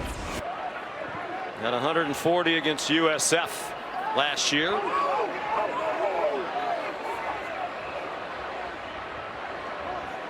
This would be considered fringe of field goal range given Talty's history.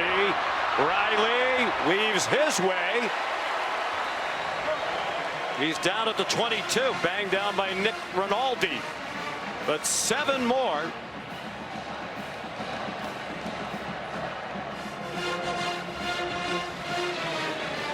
This is just a statement drive from Alabama. Just nursing the clock, allowing that offensive line to go to work and trying to take advantage of this depleted or this tired Vanderbilt defensive front. Now been on the field for more than 33.5 minutes. 10th play of the drive. Riley cannot escape. He did well to get to the 20-yard line. Sing and Stone there again. It's amazing how Alabama has kind of taken Vanderbilt's plan from last year and tried to implement it themselves. Bama last year had just 45 offensive snaps. Now, with just 6 minutes remaining, Vanderbilt and Diego Pavia have snapped the ball offensively just 40 times to Alabama's 61. So fatigue starting to set in for the Doors.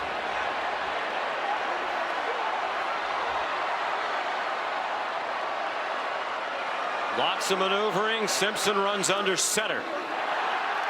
They give it to Caden Proctor for the first down. The offensive tackle made a catch and bowled people over after it at Georgia last Saturday night. Who wants to tackle 366 pounds? How about the big fella up inside on fullback dive? But look at the big old pocket right there. That right arm up, doing it exactly how he's supposed to, rolling through it and finding his way to the first down. You just got to give your big guy a steak at some point, you know? I mean, give him a steak right there. Toting the ball, that's a steak. 6'7", 366. Junior from Des Moines. Miller. Some nifty play calls by Ryan Grubb. And here's a look back at last week's second quarter, final seconds of the quarter. Proctor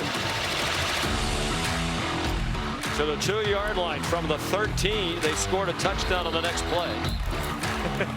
Holly Rowe reported, and part of that was reward for the great job he's done losing weight. That has been a struggle for him, that he's over 9-week span lost significant weight. In some ways, these ball handling plays are his reward. I think it's a real impressive feat too. When you talk with Ryan Grubb, he really applauded Caden Proctor's professional approach, saying it's fun to see a guy go from amateur to professional right before your eyes, and Caden's commitment the last few months have been remarkable. Timeout Vanderbilt. A tremendous drive ongoing for Bama. Freshman year, we did their opener against Notre Dame. The coaches and the quarterback Carson Beck were raving about him, and he's lived up to it. 15th play of this drive. They've had the ball for 8 minutes and 21 seconds. A statement drive indeed. It's a blitz coming after Ty Simpson, and an incomplete pass, diving attempt made by Ryan Williams. Simpson had to throw it on the run.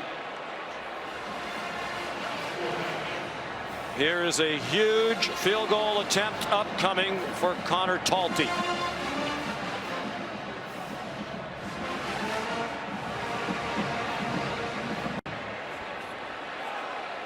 Keep an eye on Emmanuel Davey. 8 career block kicks, 7 of them at Cornell. They had one this year against Georgia State. He missed from 47. Good from 38 and 30. He hasn't missed from inside of 40 this year. This is from 30 and a 2-score lead. A 15-play, 8.5-minute drive gives them a 2-score lead, up by 9 with 4:08 to go. Just a throwback drive for Kalen DeBoer. I mean, you watch Alabama win 1,000,000 games in this building for the last 20 years, and it was drives like that. Physically imposing along the line of scrimmage, committed to the run, timely third down conversions, and just sucking the life out of the opposition on the opposite sideline. Just a tremendous drive there for the Tide. Ty Simpson, 23 for 31 for 340 yards, 2 touchdowns, and his first career interception. 27 plays over the last 2 drives.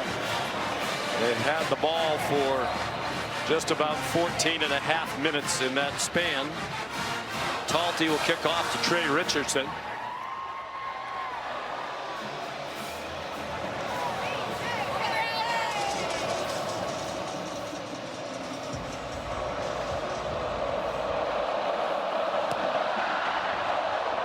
Richardson is going to try it from the goal line. Lancier Brooks slowed him down initially, bounced off a second hit as well. Richardson turned the corner and went out at the 35-yard line. Took the kicker, Talty. Flags thrown late by the referee.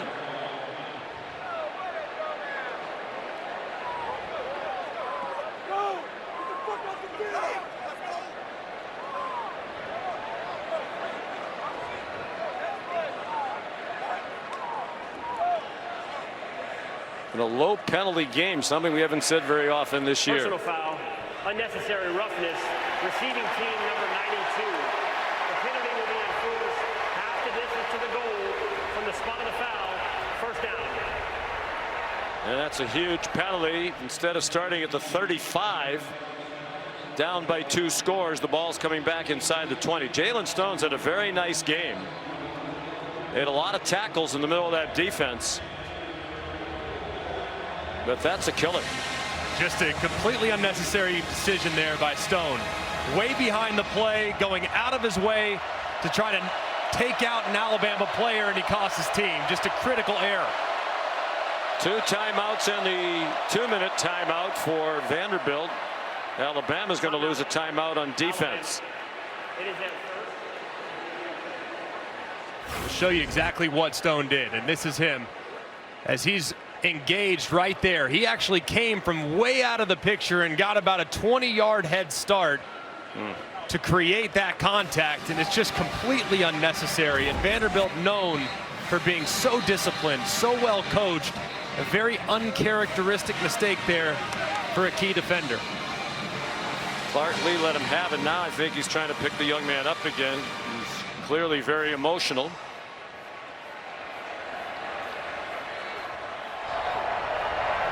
It didn't look like a lot to me. I mean, it did happen when the return man was out of bounds, but looked like there was a little help in selling the call from the Alabama player. So 1st and 10 after the Bama timeout. Pavia had to get rid of it. Intended for Junior Sherrill.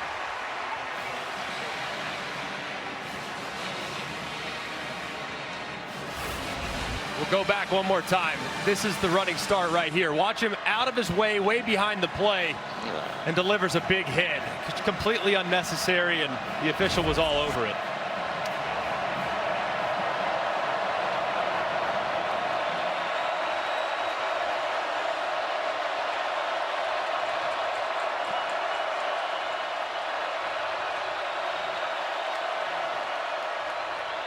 Pavia chased out of the pocket, puts his head down and has, we believe, a first down. He does at the 25. The clock is running. It's an 11-yard gain. He got him lined up quickly. He had Alexander on a check down, goes to Sherrill instead. But they still haven't made it to the point they would have had it after the kickoff had there not been the penalty. Still 3:19 to go. Still very important for Alabama in coverage. Pavia, they'll let him run. It's still a 2-score game. They need to be very disciplined in coverage and let those pass rushers get home. Don't try to be a hero and uncover and allow the big play over the top. Clock is running. Pavia took his time on that play. Keon Sabb came on a blitz. He grabbed Pavia as he was going to throw it, and it's an incomplete pass. What a quarter for Sabb. He had the big interception in the red zone. And now a pass breakup as Pavia could not get out of his grasp. Just great strength there shown by Sabb. Pavia is so strong, usually can survive that type of grab. But Sabb maintains control and drops the quarterback.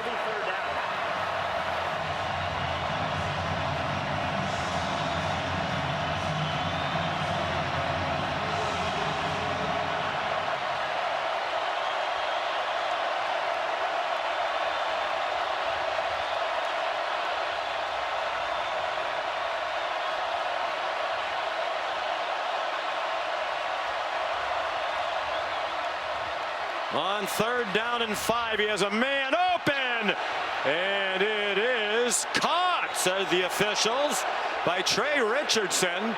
Alabama sideline nearest to it. Thought that bounced in. Pavia is going to get him lined up quickly. That's not a catch. The ruling on the field is a completed catch. The previous play is under video review. It shouldn't take in review. It was pretty. As a matter of fact, you could read Kalen DeBoer's lips. You saw that, saying to the line judge right in front of him, Jeremiah Harris, that was clear as a bell. Very clear, but actually in some ways a bit of a blessing in disguise for Alabama's defense. Now their pass rushers get 30 seconds, 45 seconds to kind of catch their breath, calm down a little bit, and then re-rack for that final push. So I think in this situation, while frustrated it's not called correctly initially, it does actually help Alabama's defensive front some. You saw that. After video review, So did 100,000 others. Prior to possession, it'll be 4th down and 5 at the 25-yard line, and the clock will start on the snap. Diego Pavia, the famous quote during the week, if we play our game, it won't be close. He has not played his game today. 2 red zone turnovers, and that is an instance where he had a receiver wide open on a play they needed to have, and he threw the ball short.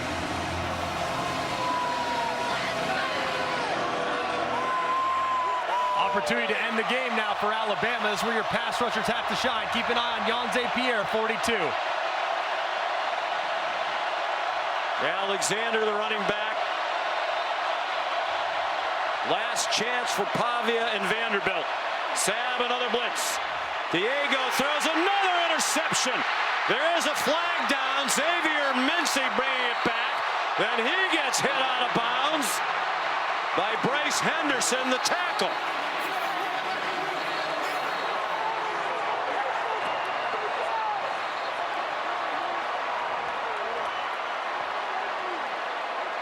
There are 2 flags at the play. There was 1 down while the ball was still in play. And then the second flag came flying for the hit by Henderson on Mincy.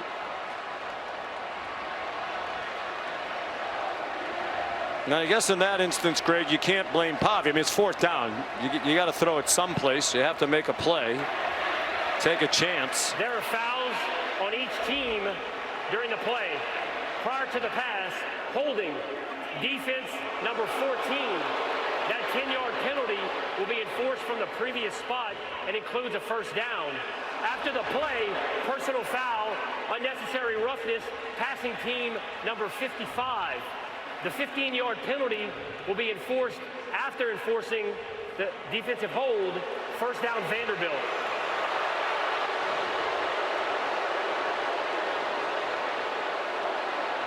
So there is still life for the Commodores on the defensive holding penalty.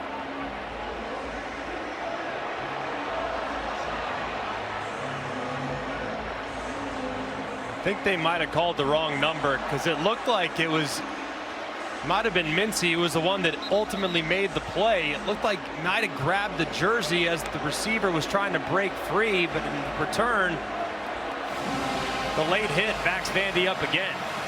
Yeah, the two personal foul penalties have been huge. The one at the end of the kickoff, and that hit out of bounds.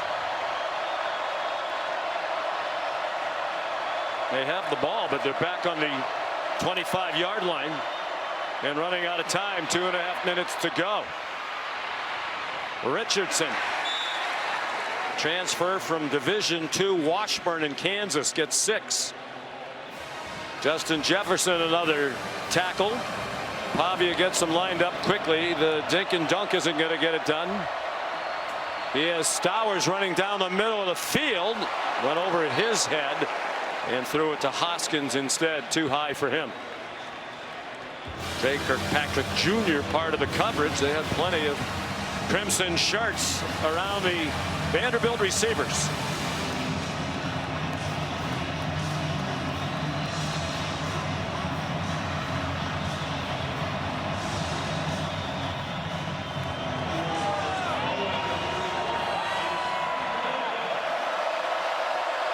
Third down and 4 with Alexander behind Pavia, now to his right hip.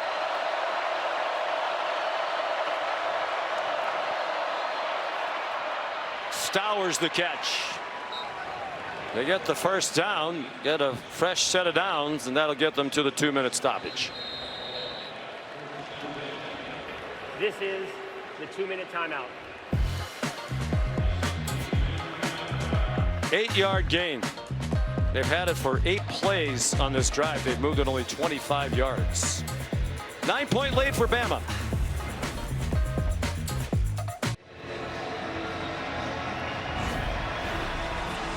You're watching the SEC on ABC. The big number today, the 36-22 time of possession for Alabama. That was under 18 minutes in the loss to Vandy last year in Nashville.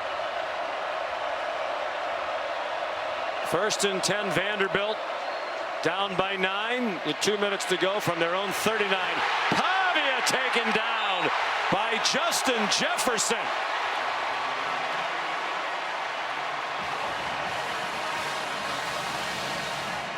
Right, Vandy's not trying to use a timeout here, especially considering how far downfield those receivers were. That's through the hands of Stowers, who has not had a good day. They've had this ball for 10 plays. They've moved it 14 yards. 2 personal fouls hurt. Vandy desperately trying to get to 6-0 for the first time since 1928. Really up against it now with 1:34 to go. You can just anticipate at this point, Bama play prevent defense the rest of the way.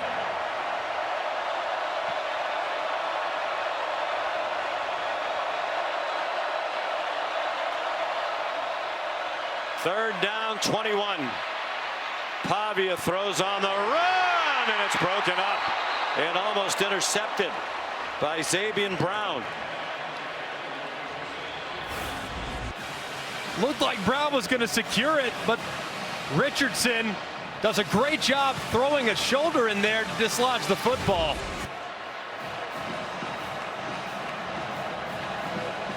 They had an interception on this possession taken back by the holding penalty.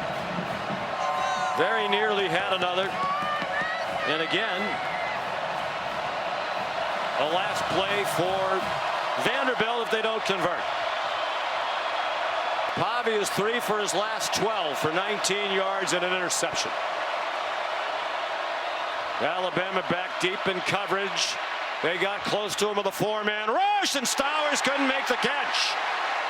He would have had the first down. He did not hang on. Like his best pal Pavia, he has not had his best day. The Commodores with 2 timeouts left. Kane Womack's defense with a big performance today. And Alabama's on the verge of 4 wins in a row and going to 2-0 in the SEC for the 9th time in the last 10 years. And it was a great effort by Stowers and Pavia just to give him a chance on 4th and forever. And Kane Womack has done a fantastic job throughout this game. Got gashed early with a couple big runs. Defense then settled in. He made some tweaks and adjustments. Secondary played better in run support. And they, for the most part, shut Vandy down these last 3 quarters. Out of the gun, Jam Miller to the 24. Clark Lee will use one of his 2 remaining timeouts.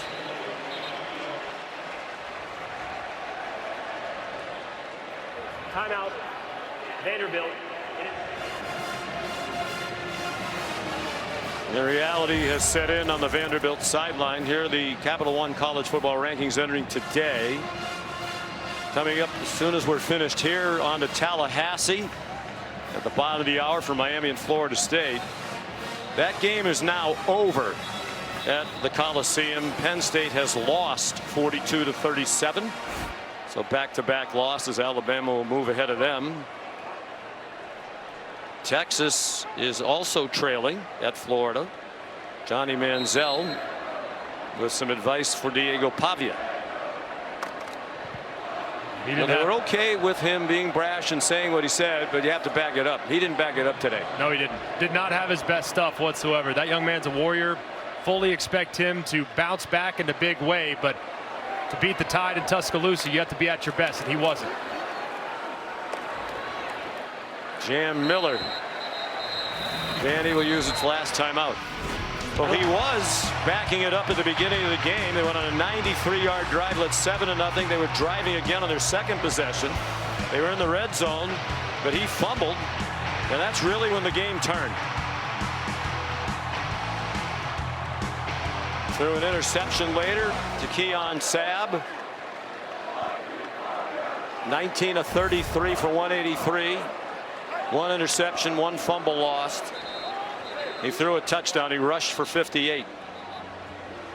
Wow, he's a terrific player. They had a really good team. And I think if he played better, the result might have been different. 100%. It's a good football team. And I know today people draw conclusions, but this is a team that was up to the test. And they deserve some credit. They made some critical mistakes, and Alabama deserves tons of credit for forcing them to make those mistakes. Justin Jefferson ripping that ball out. Keon Sabb making a big pick with the back against the wall.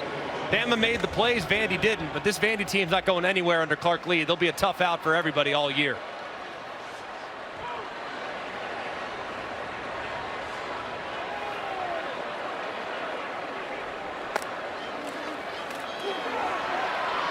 Miller stopped short of the first down.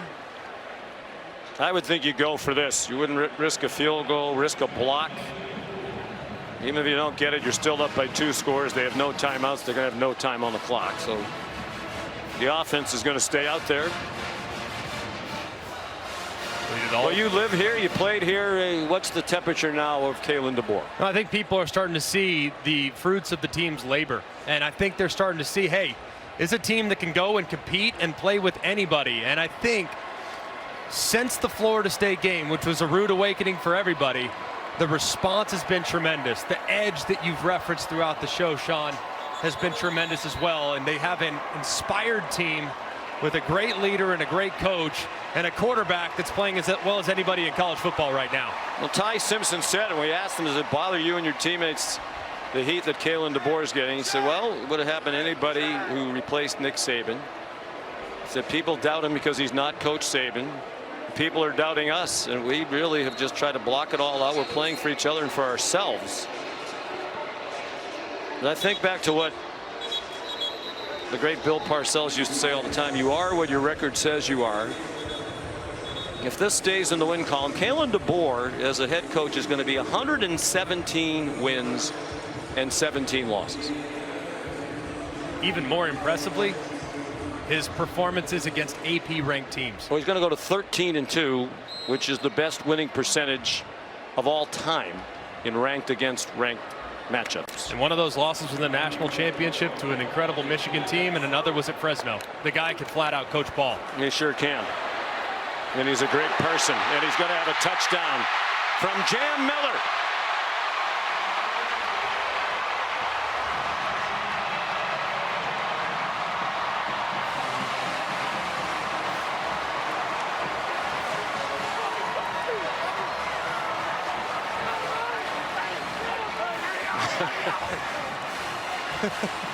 It seems we say it every week. That score was meaningful to a lot of people. Many people. Many people. A whole bunch of people.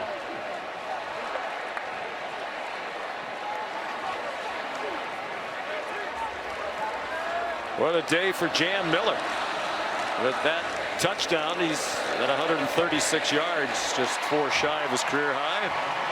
140 against South Florida last year. And bear in mind, they played Florida State without him. And the coaches, Kalen DeBoer, talked about that first game of the season. First of all, tough opponent. You're playing a team with the new offensive coordinator, Gus Malzahn. It's the first game for Ty Simpson with Ryan Grubb. And there's a learning curve there as well. But the response has been terrific.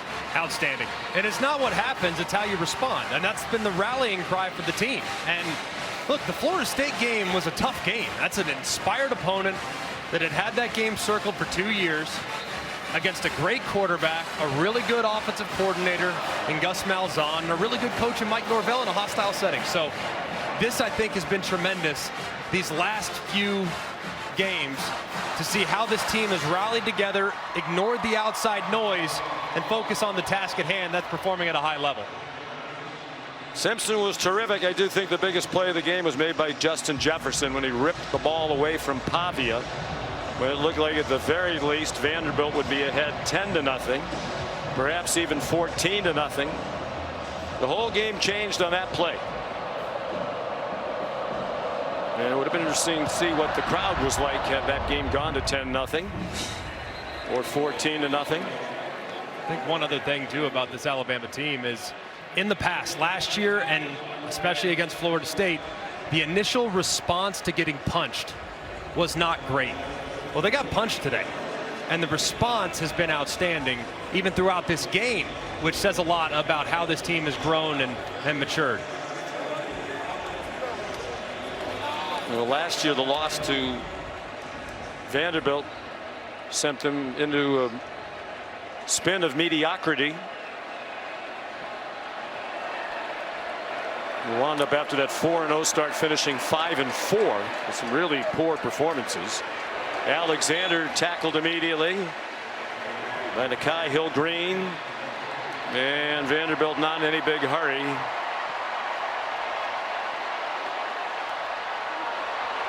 Last play, barring a penalty, Pavia on target. Bryson Coleman swung down, and that's it. Ty Simpson and the Crimson Tide now 5-1 against ranked opponents under Kalen DeBoer. They've won 4 in a row since the opening loss at Florida State. Big day for Jam Miller, the difference maker.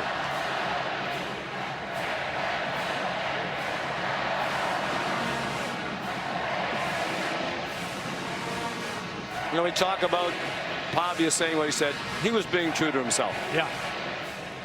And I don't think Clark Lee would want to change that. Matter of fact, he said he had no problem with it, and he'll continue to be that way. And it's that attitude that has helped turn this program around. No denying that. And you also saw how many Alabama players went over to dap him up. There is respect that Alabama has for that young man. There is. There's a lot of respect that they have. Tim Keener right there, one of the captains for the Tide, going out of his way to go tell Diego, hey, keep doing your thing. Because while it might have galvanized Bama, some of his messaging this week, they also recognize the talent he has and the chip on the shoulder that he plays with.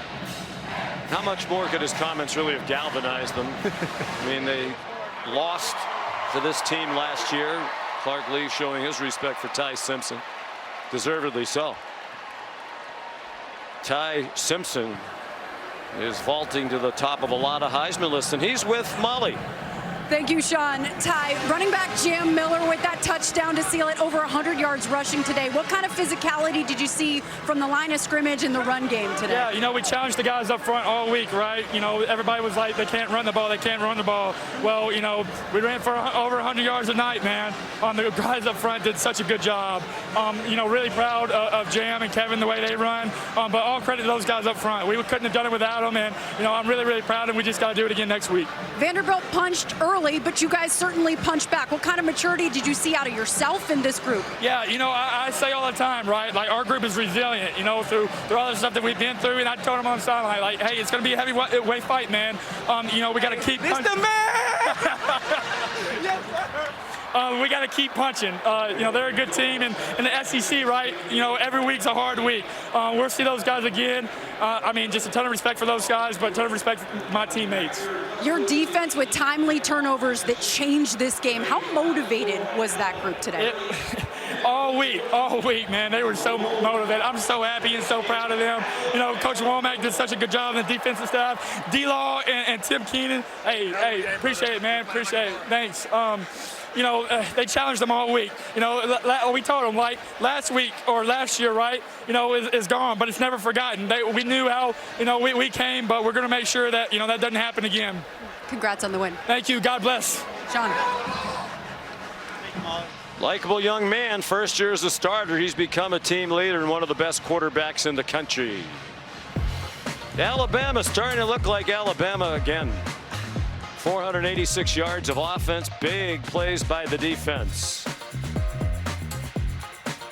It started well for Clark Lee, but Jefferson's strip turned the game around. Final score, Alabama 30, Vanderbilt 14. For Greg McElroy, Molly McGrath, Sean McDonough, so long from Tuscaloosa. Let's send you to the studio. Here's Kevin. Sean, thank you so much.